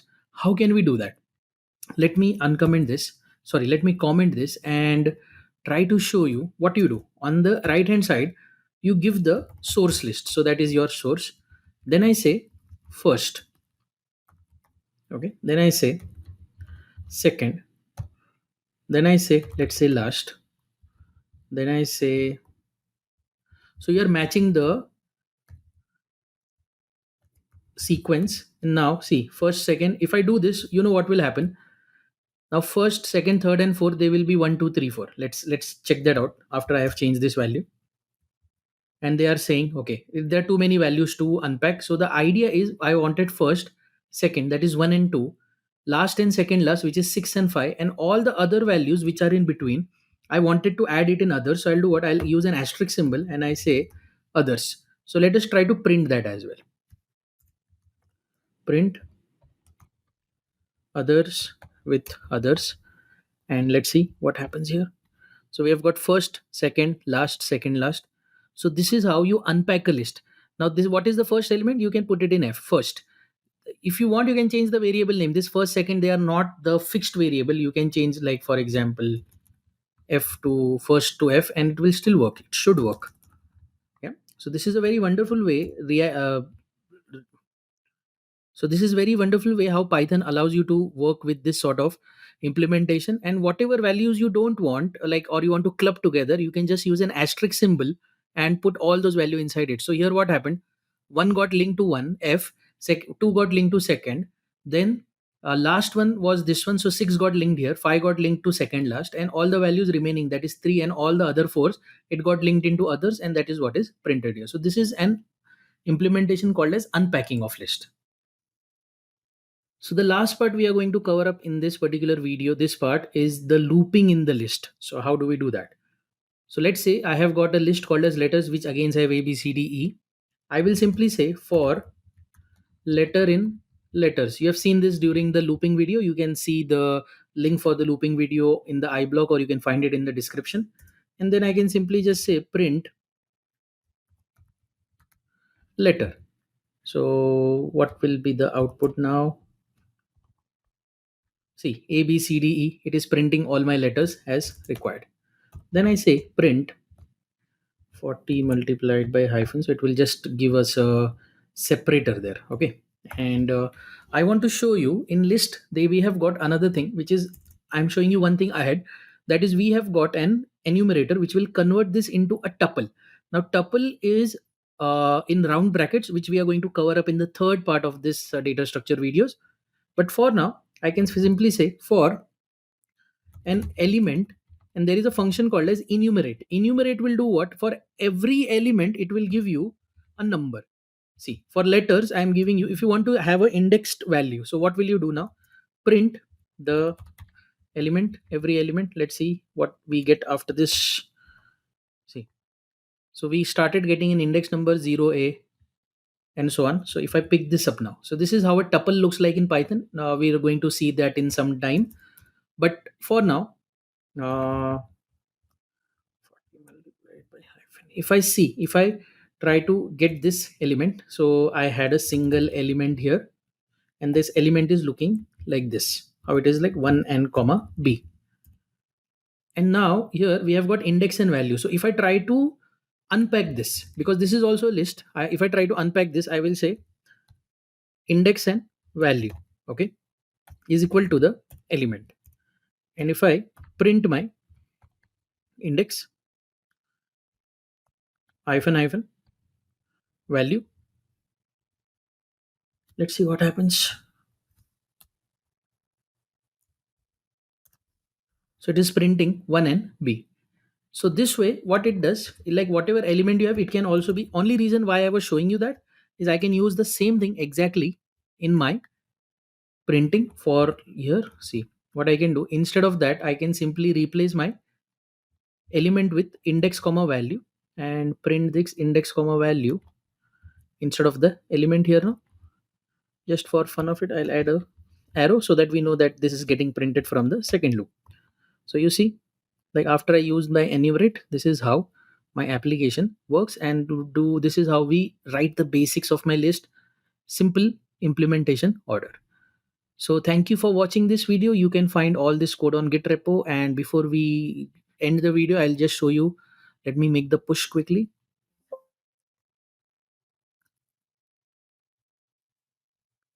Data structures list part 1. Okay, I will sync my changes. Let it happen. Okay. If you see now, there are two folders created. Basics have all the basics folders which we have done earlier. It is there, and the list contains the data structure one which we have completed right now. So thank you for watching this video. Please subscribe and do share with your friends. This video we are going to extend our previous video where we started with list and we understood the basics about list. This video we will be working upon operations. How do you add, find, sort, remove things from list? Very interesting, very important. I'll show you multiple ways possible. So let's begin. So I've created a new file called as list add remove.py, and let's begin with this. So consider I have got letters. Now letters are what? A, B, C, D, E. Okay. And so this is my original, and original value of my letters looks like this. Let me just set up my terminal quickly. I'll get into my data structures folder, and then I run my list add remove. Okay, so I have got this A B C D E as my original one, and now let's say I want to add an element. So sort of I want to append it. Yeah, so the first way I can do is what? Letters dot append, and I want to append a letter F. So after I do appending, yeah, I can say after appended, my letters now looks like this. So if you check the output, see the last value has been added there. Next, what I want to do is I will just make one small change. I will just make A B C E and let's see the output now. So ABCE, this was because of appending. Now I want to add an element or insert an element at an index. So here my index is what? A0, B, and 2. So at this point, what I plan is I want to add up an index. So insert element at an index. So for doing that, let me just say letters dot index, sorry, it's insert. And if I say insert object before index, so which index we want to add up? So I want to add at element 2, so I have to say before index. So obviously this is 0, 1, 2. I want to add up there. So before, this is 3 now, right? 0, 1, 2, 3. I want to add before 3, so I'll have to say insert d. So the first I have to give index, that is 3, and then I have to say d. So after I do this thing, what will happen? After insert, and what is the value of my letters now? So this is letters. Okay, so A B C, and now see, the whole thing was A B C E. So this was index 0, 1, 2, 3. I wanted to add before 3, so I have to provide 3 here. Yeah, that is one part of it. Then how do we remove the elements? So removing the element from the list, what I'll say, there are again two three ways. First is pop and second is remove. So I'll do what first? Let's say the removed element, or I will say this is more of a popped element, is equal to letters dot pop. For, let's say I want to pop E, what will I get here? See, first print, if I want to say this is my popped element, and what is that? Popped. Okay, this is my popped element, and list after popping. Yeah, so that's, let's check that also. List after popping is letters. So this way you will also get the element which is taken out of the list. Oh, what is gone wrong here? Yeah, I have to specify the index. So let's say I specify 0 here. Yeah, I want to just get the 0th element, which is A now, right? You know what is a good usage for this? This was my original list earlier. So consider this as a queue. You want to take the first element out of the list, but you want to do some processing. So you will pop an element out of a list, and then you can process it here, and then, but that is taken off from the list. Other way we can do that is remove. Letters dot remove. It does not return anything, it will just remove, and you can specify the element. So I say I want to remove E, and so here I say after removed, and my list is what? Letters. So we have got A, B, C. So A is gone, B, C, E is gone now. Yeah, this is how you remove an element from a list. Another way is using the keyword del. Now del keyword in Python is used for deleting something from an array, object, or something. So I'll say delete something at letters 1. So using C. So now what is at 1? This is the final list. So the C should be gone now. Yeah. After del, it is what? Letters now. So that C is gone now. And another way of deleting elements from the list is also you can do what on a numeric range. So let's say numbers is equal to list of the range of let's say 110 or 1 to 10. Okay, and then I say print numbers and numbers. So this way you can see we have got numbers going from 1 to 10. Now I want to delete in range. So if I say delete numbers, let's say from 4 colon 6, and then I print my numbers again. You can refer to the last video which we have done. I have explained how the things are deleted when in a range. So you can see 1, 2, 3, 4. Then 5 and 6 are gone. Why? It starts from 0 index. So based on 0 index, 0, 1, 2, 3, 4. So it should start from 5 and it ends at 1 index. So 6 was the end index. So 5 and 6 are gone from the list. This is how you add and remove things from a list in Python.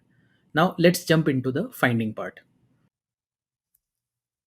Now for the last section, what I'll do, I'll just say letters and let me add those letters in any order. Yeah. So let's say D, A, B, E, and C.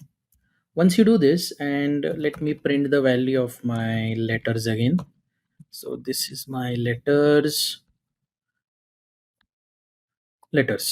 Okay. This way, if I run it again, okay, yeah, it has to be comma. Cool. So it is the letters object. Now let's say I want to find what is the index. So print, and if I say index of A, so here I will just say letters dot index of A. Let's see what is the index of A here. So it is saying 1, yeah, 0 and 1, because it is a 0 based index. I'll get 1 here. So that is perfectly fine. Now what if I try to do something, let's see how Python behaves when I try to find the index of F. Now F is obviously not in my list. What will happen in this situation now? Let's see. When I did this, see, the application is breaking. What does it say? I'll just put it here in comment so you know that whenever we do this, the error occurred. What was the error? That index of F, value F is not in the list. Now, this way, if it throws an exception, obviously we are going to learn about exception handling, but I don't want the application to break. So find, apply find, but without breaking an application. Okay. So how will we do that?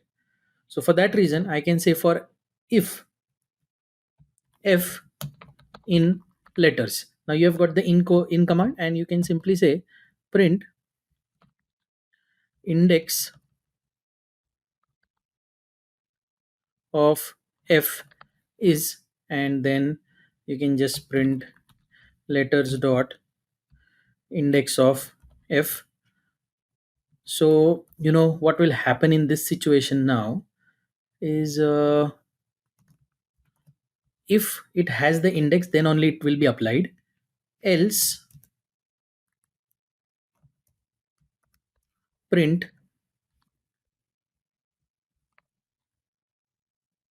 F is not in the list. Okay, now let's see what happens. When I execute this time it is saying F is not in the list. But if I ask this for, let's say, but if I add F in my list somewhere, it will give me the index now. So it is saying the index of F is 5. So this is how you write one way. Another way is, it cannot be applicable everywhere, but still another way of doing that is using a count function. So I can say count is equal to letters dot count how many time F is. And then what will I do? If my count is greater than 0, then only I'll do what? Let me just simply paste this part, copy this part from here, paste it out here, and yeah. So when it is available both the ways, so let me also add way 2, and this is how I'm doing it with way 1. Okay, so I do this.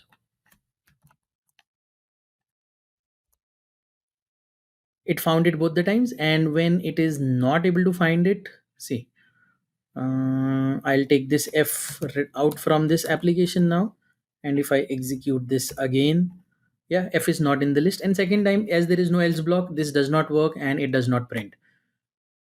So if you have made it so far, thank you for watching this video. Please do hit that subscribe button and also the bell icon so you're notified every time new videos are liked, and do also share with your friends. This video, let us focus on sorting. So we have covered adding, removing, finding some elements in the list. This video, let us focus on sorting. Now, sorting comes in two parts. Either you can use a sort function or you can use the sorted, which is takes another list. So I'll explain you the differences in them.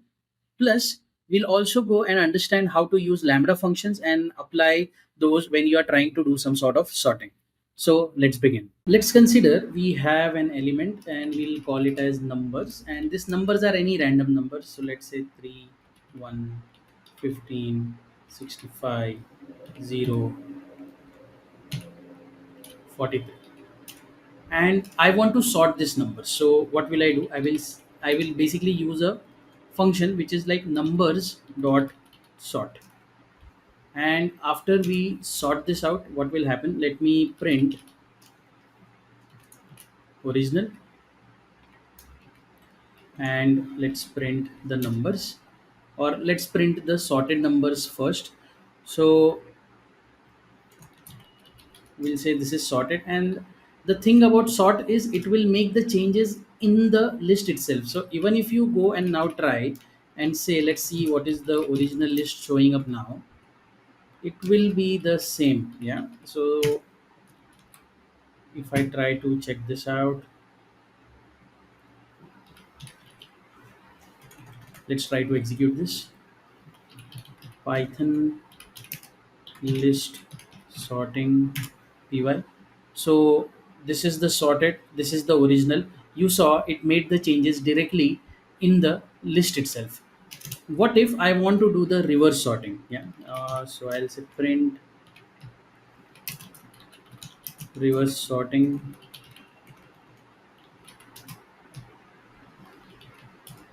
So let's say I want to sort the same number in reverse order. So I'll say numbers dot sort, and then I have got a flag which is called as reverse is equal to true. And now if I say print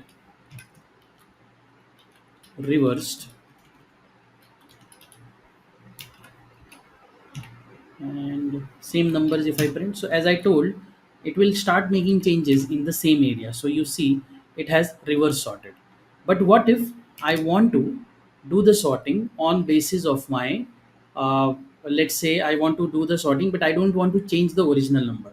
So let's try that. So for that reason, let us take other numbers is equal to 0, 23, 21, 45, 87, and 23. Okay, 24 here. Then I have got 90. And now I want to do the sorting. So I will say sorted numbers is equal to, there is an inbuilt function which is called as sorted, and I pass the other numbers. Now if you see original, which was my other numbers, and if I see sorted, which is my sorted numbers, see my original numbers are okay. I made some mistake. My other numbers are should be as is. So yeah, they are as it is. So 0, 23, 21, 45. Here it is 0, 21, 23, 45, 24, 45, 87. Okay, this is perfect. Now you see here that we do not make mess up the original list, and it can be further used for the processing. So these are two major implementation we can use for sorting. Now let us focus on sorting the complex objects. Now consider I have a cart which is basically a list, contains three elements inside it. First is basically a bread which is the product, then price is 15 and the quantity is what is 2. Same way I have got butter and then I have got jam. Now if I say I want to sort this, cart dot sort. Okay. Let's say what will happen after I do this. It is not being able to, and let's say print sorted cart, and let me print the cart. So if you see, there was no change happened. The reason is we are not being able to tell them basically what should be. See here it was a singular number, so there was no problem. But here we are sorting on what basis? We need to specify that. So for that reason, we have to specify a key. What is this key? When there is a complex object, we tell them that okay, this is bread butter, this is bread, price is $15 and quantity is 2. Now what basis do I want to uh, check them out, or what is the basis, what is the key on basis on which I want to sort it out? So for that reason, what will I do? See, I will simply just write a function. I'll say def key for cart. Yeah, key for my cart, and I pass individual item from my list. And what do I return? Now this will become an individual item here. This will become an individual item here. And let's say I want to do on the basis of price. So I'll say return item of 1. Why? Because this is zero based index. So 0 1, I want to do the on basis of this. Okay, and then what do I say in key? I say key for cart. This time what will happen now? Once I process this, it will start sorting my elements, cart dot sort, and then we have got, so I should get jam on top, butter, and then bread. Let's see if that happens. See, jam, butter, bread. I hope you are able to understand this, because here we are specifying the key. As it is a complex object, you need to tell them on what basis you want to do the sorting. And the if you want to do reverse, you can just add up your reverse is equal to true. And now you can see the same cart is sorted basically again back to bread, butter, and jam. Also, you can try to make it much more complex. How you can do that? So for doing that, you can simply try out one thing. Let's say 15 multiplied by 2 is 30. 7 multiplied by 3 is 21, and 3 multiplied by 1 is 3. So if I want to do the sorting on total price, like what is the like on top of which item costed you more in all the combinations based upon the quantity you have taken. So basically I want to do the sorting based upon price into quantity. So for that reason, I can do what? I can write another function here. Let's say key for cart, quantity, and price, or let's say key for total price. Okay, and how do I return this? I'll say return item 1 into item 2. So it's combined, and now I say cart dot sort key is equal to key for total price, comma, no need for any other thing, so I'll say just print sorted cart on total price. So that way butter should be on top now. And let's see what happens. So I specify my cart. Yeah, because jam should be the lowest, butter is okay 3. Yeah, this is 21 and this is 30. So that way it is doing the sorting. And that's how you do the sorting in list using the basic functions. This was for sorting the complex objects. The next thing we need to understand is a process called as lambda functions. Rather than writing those extra functions, Python allows you to write a single line functions which basically returns a function object. So you can write lambda. Lambda is a keyword which is used to define the lambda function. Then you have got arguments, like you can have one, many arguments, whatever you want, they are comma separated. And then you write an expression. Whatever expression you write, it will be evaluated and the result will be returned. So let us try to implement this function in our current execution. How will we do that? So the plan is, let's say this is my key for cart, right? If I want to use this key for cart and I want to convert this into my lambda function, how will I do that? So let's say sorting on price function. Okay, let's say that is the name of the function I give. I say lambda, and I provide them the item. So what is the item here? This is the item I am providing. This is my argument. And what do I return? Item of 1.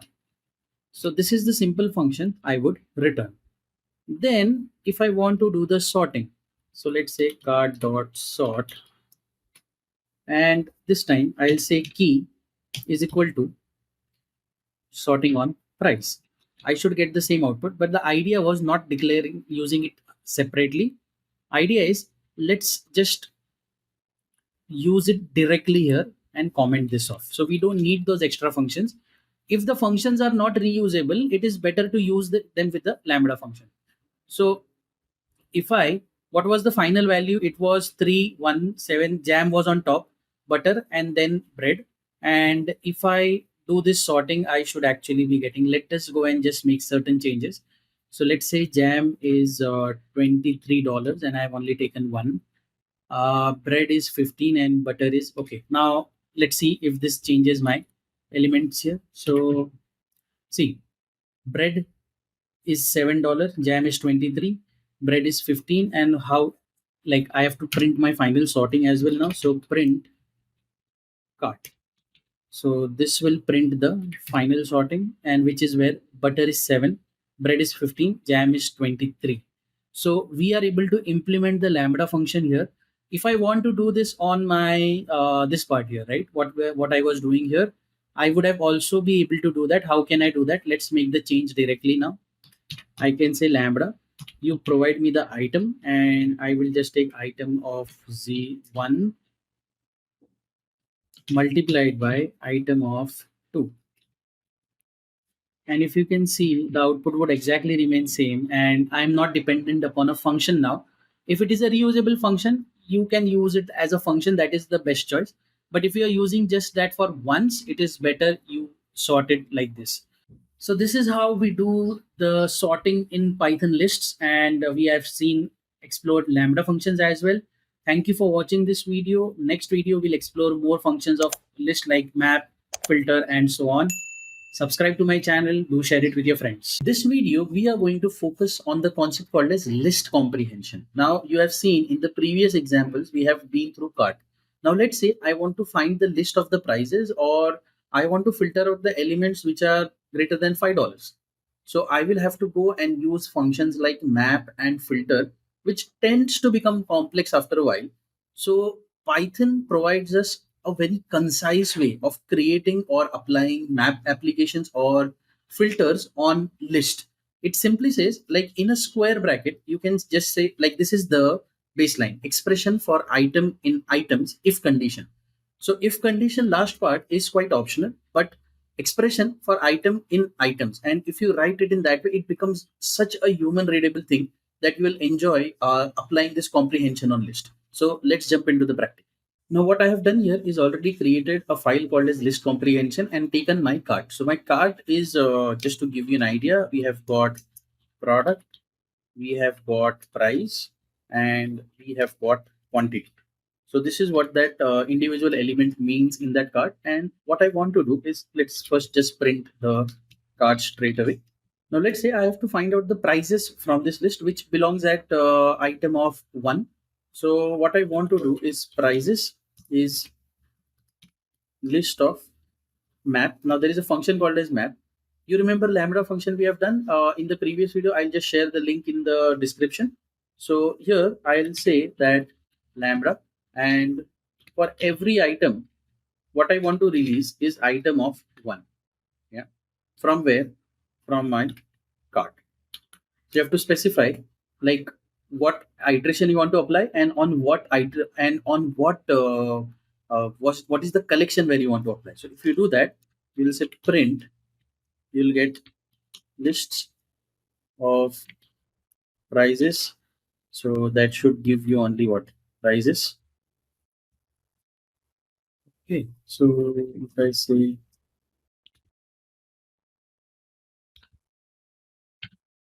and I say Python list comprehension, where did I put it?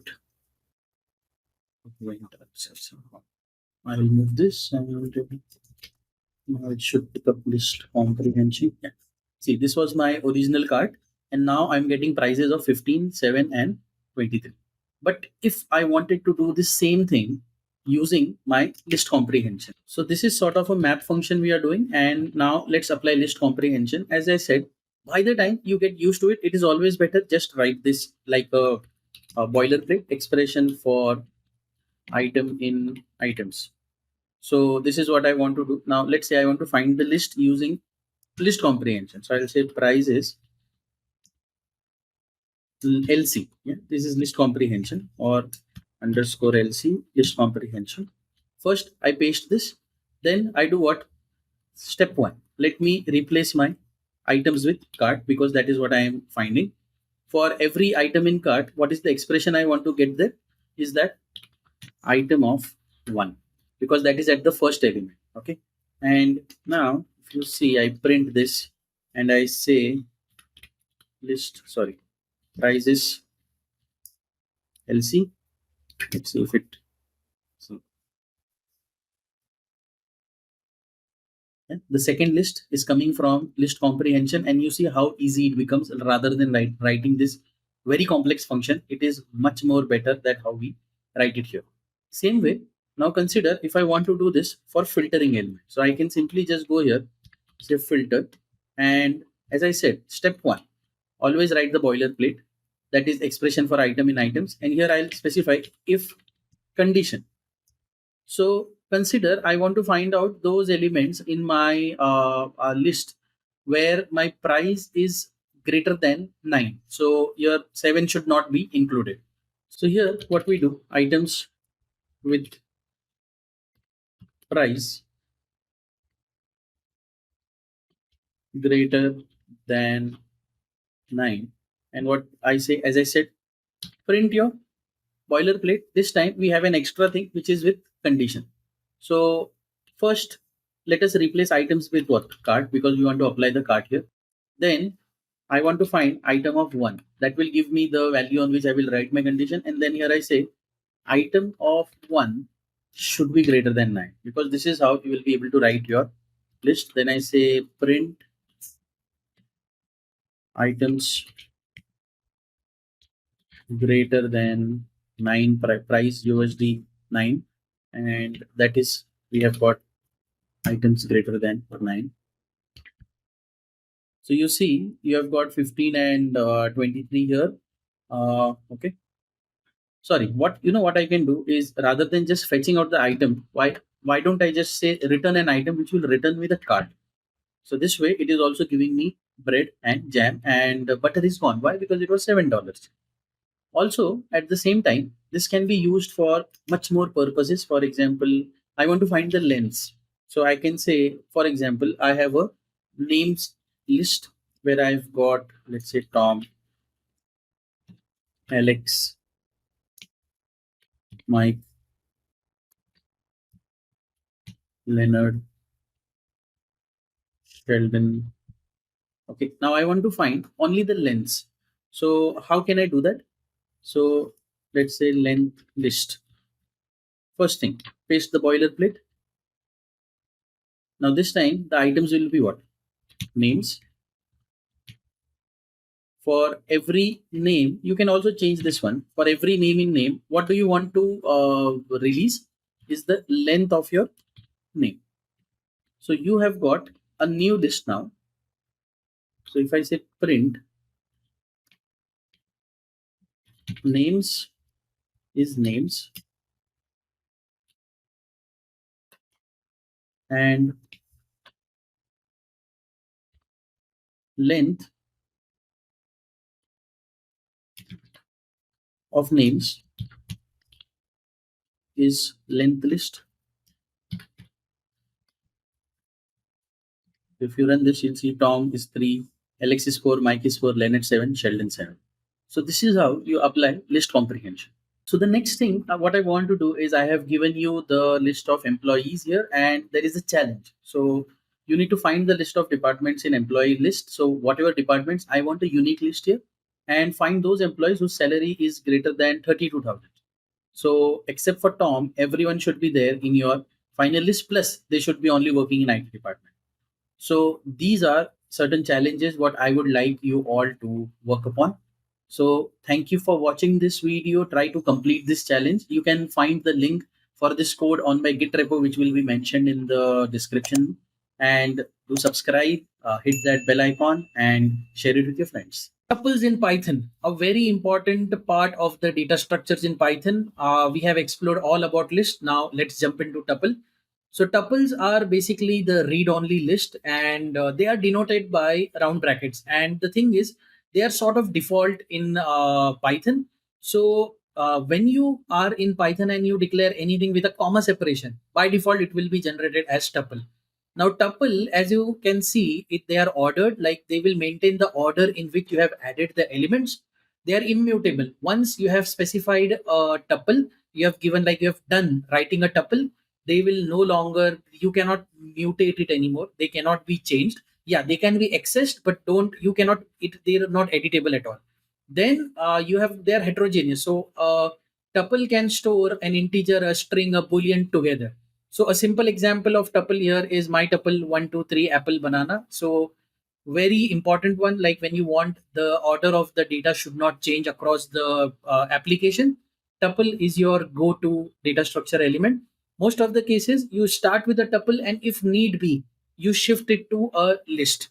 So how about we jump in and explore the tuple. Now let's try to write a value for a tuple. How will we do that? So tuples are, as we discussed, they are denoted using a round bracket. So let me create a tuple called as point, and my point is equal to, you can just say x and y, so that is like 1 and 2. So this is a tuple, and just to specify, I will say print, the type of method will give like what is my point here. Let's try to execute this and see this. So I will just shift to, yeah. So it says it is of class tuple. Now, what are multiple ways? As I said, if you just say point is equal to 1 comma 2, even by default, if you write something as comma separate, so this will simply say point type of point is what? Again, this will say the second one is tuple. In fact, let us print it out as well. Print the point here first, and print the point here as well. So this way, it is giving me, see, even when I do this, it is saying point one, point two. And other way of defining a tuple is what? If I say point is equal to 1 comma, and if I do the same thing, so this is a single element tuple as well. So see, even that becomes a single element tuple. So by default, it will point out to tuple. Now, next, what are the various operations you can do with tuple? For example, you want to add two tuple. So let's say tuple 1 is equal to 1 comma 2. Tuple 2 is equal to 3 comma 4. Then I do tuple 3 is equal to tuple 1 plus tuple 2.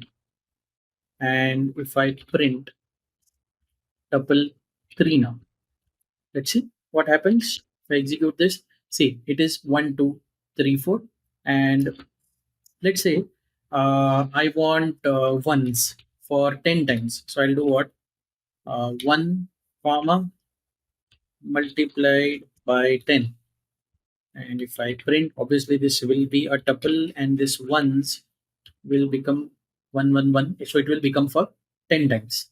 You can do the same thing with strings as well. So let's say CWZ is my acronym. So I say in my tuple CWZ, and if I multiply that by 4, and I print it now. So CWZ, this way you see, yeah, no, it is not tuple. I have to do it comma separation. This was already a string. See, now it has to be a comma separated whenever you write it in a tuple. So this is a simple way how you write a tuple, and what are the various operations like addition, multiplication operations you can do with tuple. So next, let us explore packing and unpacking in a tuple. Now you have seen the concept of packing and unpacking during the list time. I will share the list in the window. Now consider you have, let's say I want to create a packed tuple. Okay. So is equal to 1, 2, 3, 4. And now if I do print type of packed tuple and print packed tuple. So this time, what will happen is, see, it is giving me 1, 2, 3, 4, and its type is also as what, tuple. So this is where we are packing the element. Let's say I have point 3D, which is a three-dimensional point, and I say 3 comma 6 comma 9, which is a three-dimensional point actually, and I want to unpack it. So how will I do that? X axis, y axis, z axis is equal to point 3D. So now if you say print x from this one is x, and then I do y here for y, and then I have got z here for z.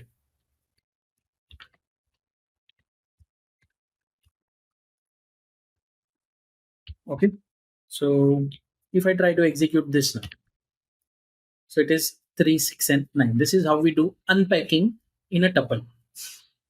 So here let us focus on accessing the elements in tuple.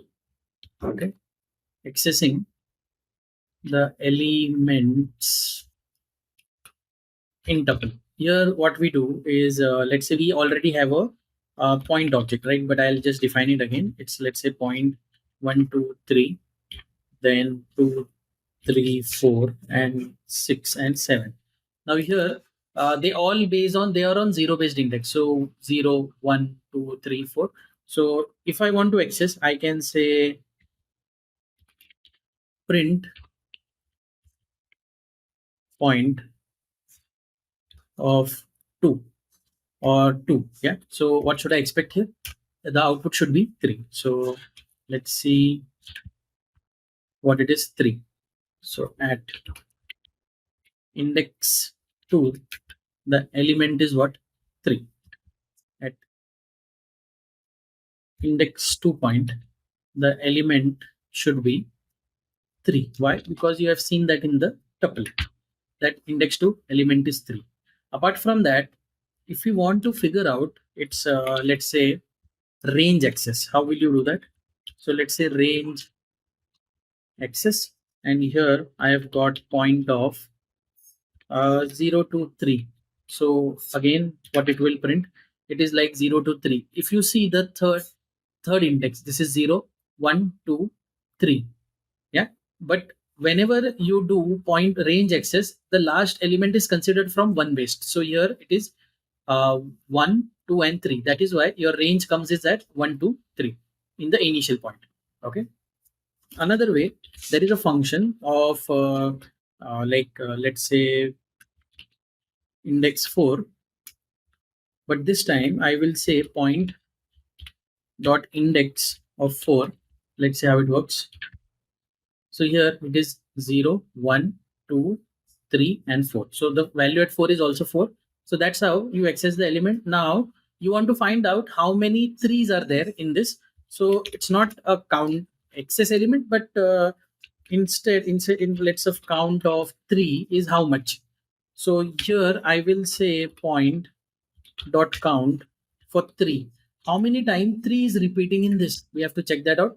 So it says, see, 3 is repeating for 2 times. So that is how you access the elements in a tuple. Now what will happen if I try to make changes to a tuple?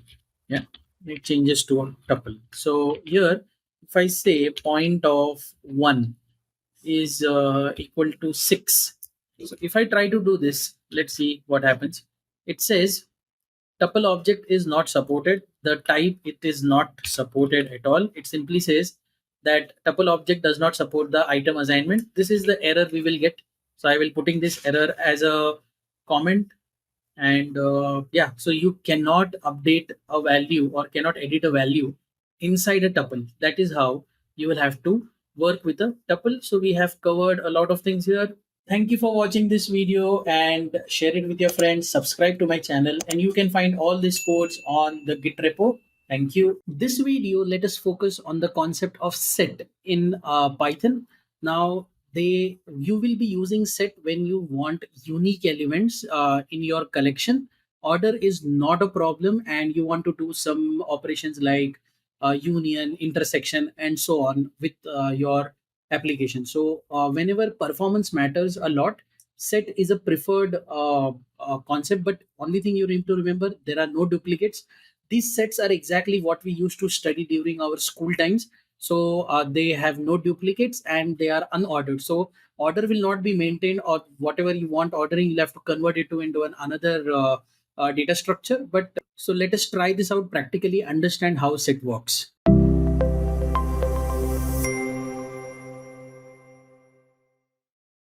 As we have discussed, set in Python are denoted using the curly braces. So let us simply say numbers. And in my numbers, I am passing 1, 2, 3, 4, 5, 6, 7, and then I pass 5, 5, 5. Then I pass 7, 7, 7. Then I pass 9, 9, 9, and I pass 2 and 3. And when I print this type, I'll say numbers. What will happen here is you will see the duplicates value will be taken off. So if I say Python sets, oh, I have put it outside, so I'll just shift it properly first.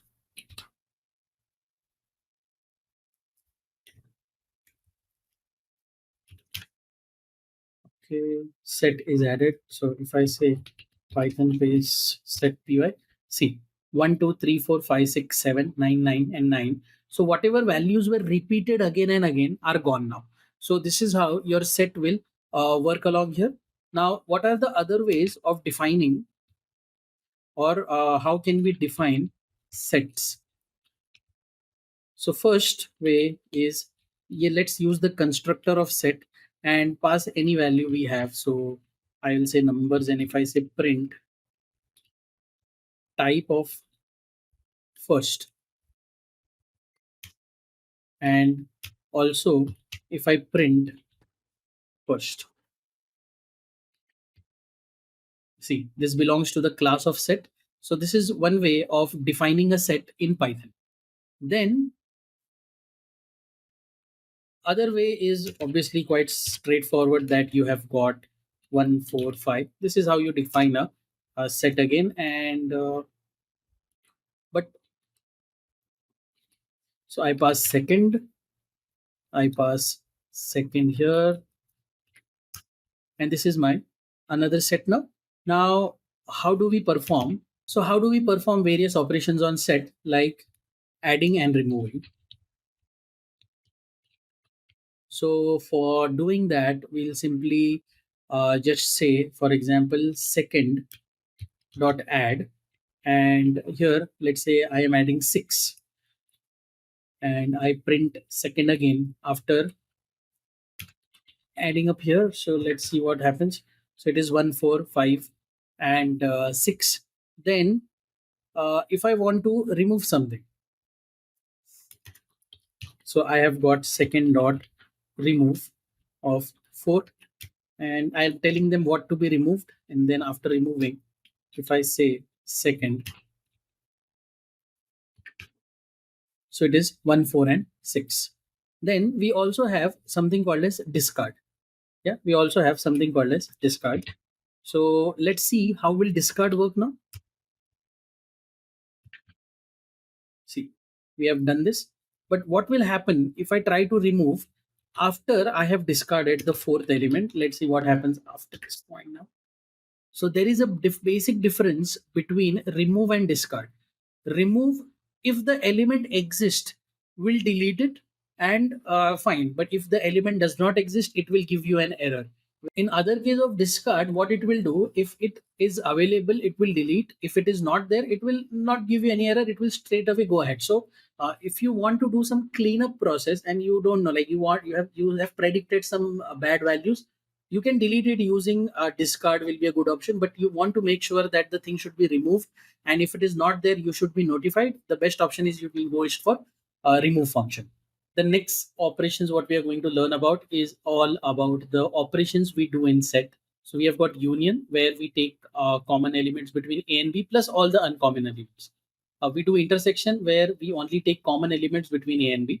Then we take difference. If we are taking difference between a and b, so I will take all the common values out plus any values of b, and it can be inverted as well. So symmetric difference is things we will which are there in a and b will be taken off. Only common values between a and b will be retained. So if I talk about those, so the operations are like what? Union. And for union, we have got functions called as union. Also, we have a pipe operation. So we can use a notation here. Then we have got intersection. So for intersection, we have got a function called as intersection, and it is also denoted using a ampersand symbol. Then we have got difference. The function name is difference, and we use a minus symbol, and we also have symmetric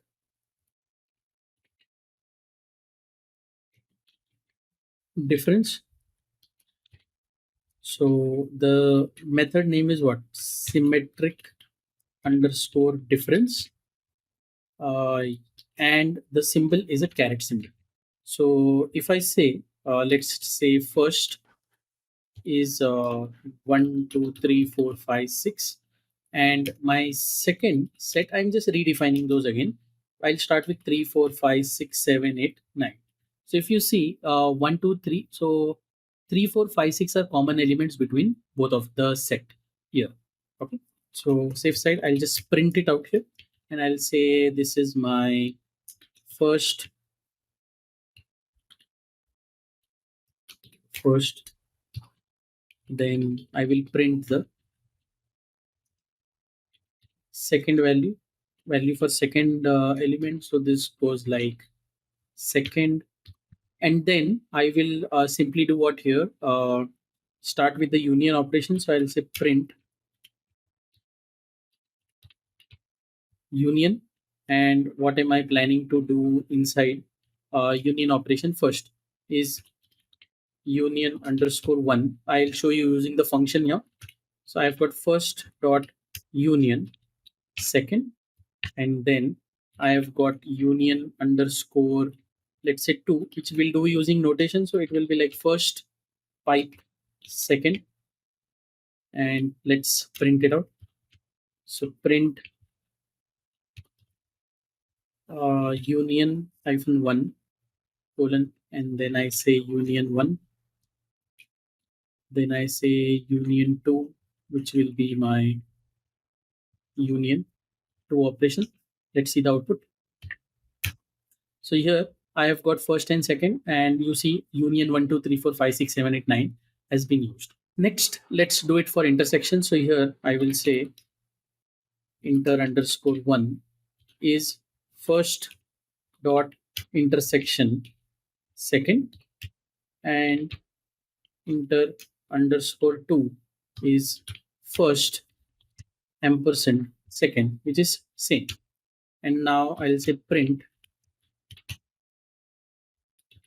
intersection 1, and I will just pass here inter 1, and here I will pass inter 2. So this is my intersection 1 and intersection 2.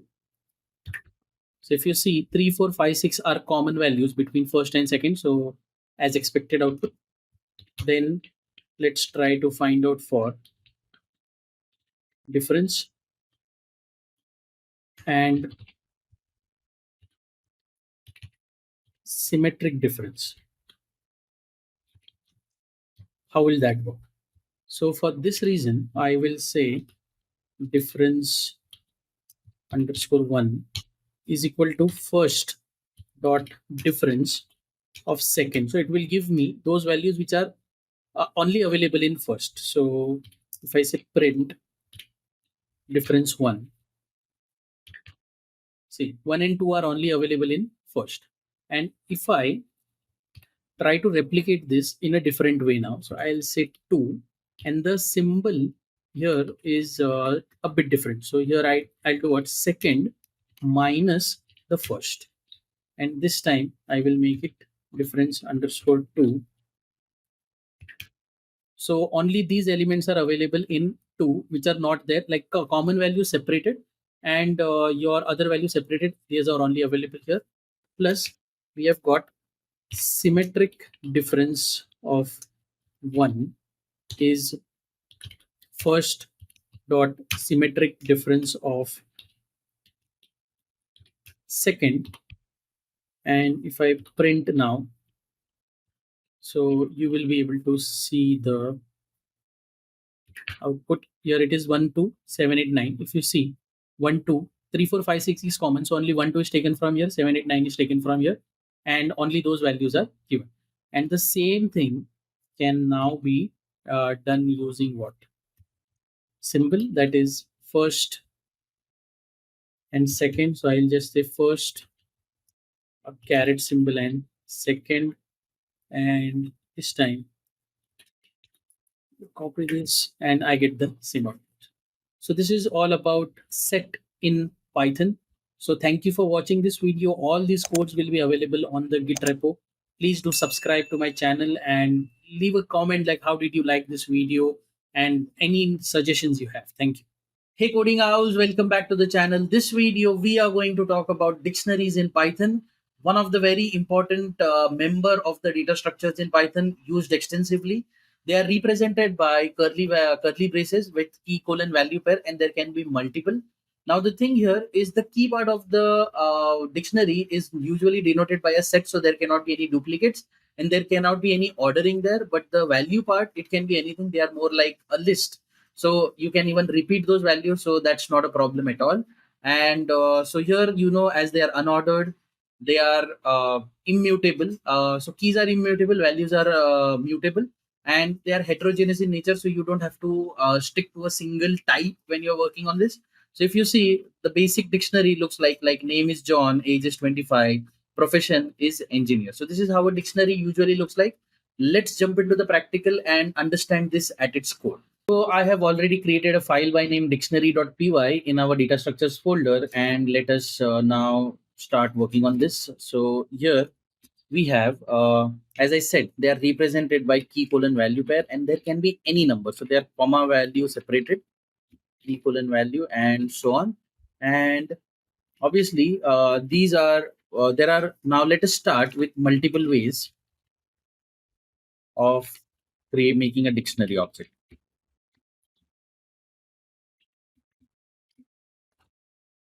Okay, so first way, as we discussed, it's like I'll take a point object, and it's like they are. I don't want to do this here. So we can say x colon 1, that is the x coordinate value, and y colon 2, that is the y coordinate value. And then I say print the point and print the type of point. And this is something, if I try to execute now,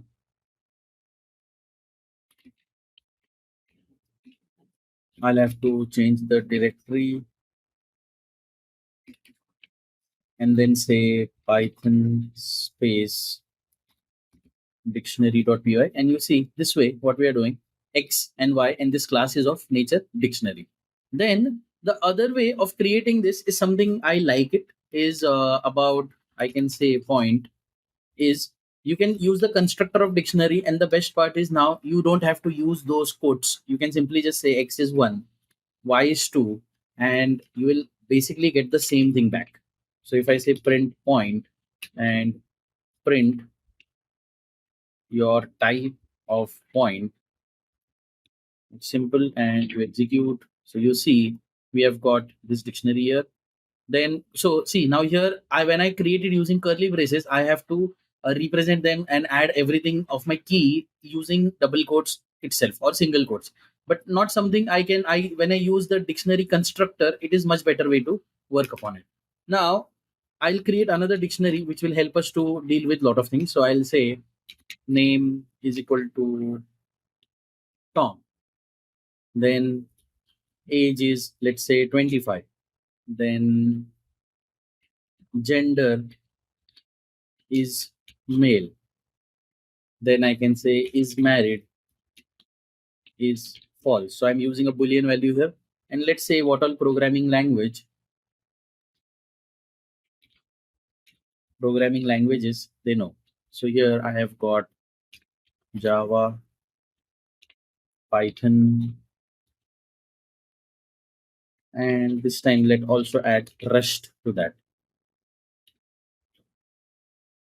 Okay, so yeah, this one is missing here. I add the Rust to it. So when you look at these details now, and if I say print details, and obviously this is going to be of type dictionary, so I have to mark it as what dictionary here. So type is going to be dictionary, and you print it. So this is what name is Tom, age is 25, gender is male, is married is Paul, programming language is so many languages. So this is how you can create your different. These are multiple ways of creating a dictionary. Now let's focus upon how do we access them.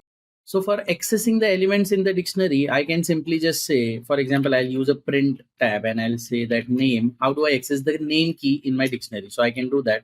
I have got details dictionary, and in the details, I can simply just have a method called as get. And this get method, if I pass my key, I'll get name. So if I do that, see, it says name is Tom. Then I can also make use of so square bracket. So for that, I can simply just do, let's say age. So this time I say that for my age, if I don't use the method get this time, I simply just directly say is in the bracket. I pass the key and I pass age, and this is what I get. So age is 25. Yeah. Now I want to check what will happen if I don't add. I am trying to get something which is not a part of my uh, dictionary right now. For example, I want to find out details of city. So how will that details of city look like now? Let's see how does it react. So when I try to make fetch it using the square bracket, it said that this will generate into an error. I got key error that city is not available. Let me put it in the code and leave it up for you. But at the same time, I want to see what will be the behavior in case if I try to get it using the get function. So this time I do what? I'll try to fetch the city. I'll try to fetch the city, but by using what? City. So city is none. I know there is no city here. So here you can add up the city, and obviously it will give it to you back. But let's say you want city and default city is going to be, let's say, Mumbai. So in this situation, what can you do is that if the city is not available in the dictionary and you try to fetch it, so at that time what will happen if the city is none, it will return you this city itself. So what will happen in this situation now? See, when I was trying to call it in this way, so let me show you without default and with default. So this is without default right now. See, this is without default, so obviously it is giving me none. Then it is giving me with default, which was Mumbai. And what will happen if I just go and add a city here? If I say city is, let's say, Pune, just for sake of understanding, I add Pune here. In this situation, both of them will return Pune. Why? Because I don't need the two follower to default, because my city is there in my particular dictionary. Next, let us understand how do we add and remove the elements from a dictionary. So let's say I want to add the country in my dictionary. So I'll say details of country is equal to India. And then I print my details. So I say print details. So I have got country as well now in my dictionary. Then you can even update the element which you have. For example, age is 25. I want to make it 30. I can say details of age is equal to 30. And then I say print details. So now you see it was not added, but whatever I add in the end, if age was already there, and then if I update the age, whatever I add in the end will be updated. Now, let's say I have got this list of programming languages. I want to add JavaScript to this. What will happen then in that situation? I can simply say details of programs or programming languages dot append. And here I add JavaScript. And then I print details See, I think that should be adding it up now. So I have got JavaScript here as well. I have added that, and so this is how you add to the dictionary as well as into any other internal elements in the dictionary. Then other way of deleting some elements is, for example, I want to delete the married status. So I'll say delete details of is married, and after that, if I print details, what will happen is this. So is married is gone now. Yeah. In the new version, is married is gone. And then I want to fetch some data, and also like I want to get the key, the value for the key, and I want to delete it. So I can do a function called as pop. So here I can say city is equal to details dot pop, and here I pass my city, which will remove. So if you see print, if I do print city, it will give me the city. But if you print the details, you will see that the city is deleted from the structure as well. So you get the Pune here, but the city is deleted from my dictionary. The last section here is how do we iterate through a dictionary. Now, what we have seen in the previous iterations of data structures is, for example, for something in your dictionary, or let's say in something in your details. So here what happens is you will normally in list tuple you get the value. Let's say what we get here. So when we try to iterate through the dictionary, you see that we are getting all the keys part. All the key is something which we are getting. Okay, I'll just put up a separator so that we understand in our output as well. So if I just add it up here. Yeah. See. So we are getting all the keys. So one thing is very clear that when we iterate through the dictionary, we are not getting all the values, but instead we are getting what keys. So it is good to rename this as what whenever we iterate through a dictionary, we get all the key of the dictionary. We get all the key of the dictionary. Then if I want to get through the elements as well, so what I can do here for element in details dot items, and in detail dot items I say print my element. So at this time, and I'll just put it up here in between this part. So you can see this time what we are getting is a key value pair, key value pair, key value pair. These are also called as dictionary items. And you have an option. What you can do is you can separate them like this. You remember unpacking, so we can do that here. That key value is equal to the element of my dictionary, and then I can print it like this. Key, comma, value, and you can add some separator in between, and that's it. So we have got key and key comma value, which we have got it here. And the best part, see, this is something you can do, or you can also print that element also. Both of them are possible. Okay, both of them are possible, and you see, so I get this value which I unpacked into this, and then I have got my final output. So that is nothing but simple one is I can use this unpacking directly during I am I iterating through the dictionary. So I can simply just say key value. I don't need to print the key, and I can simply just say, see, I've got key value directly while the iteration. So this is all about dictionaries in Python. Thank you for watching this video. Please do subscribe, share it with your friends.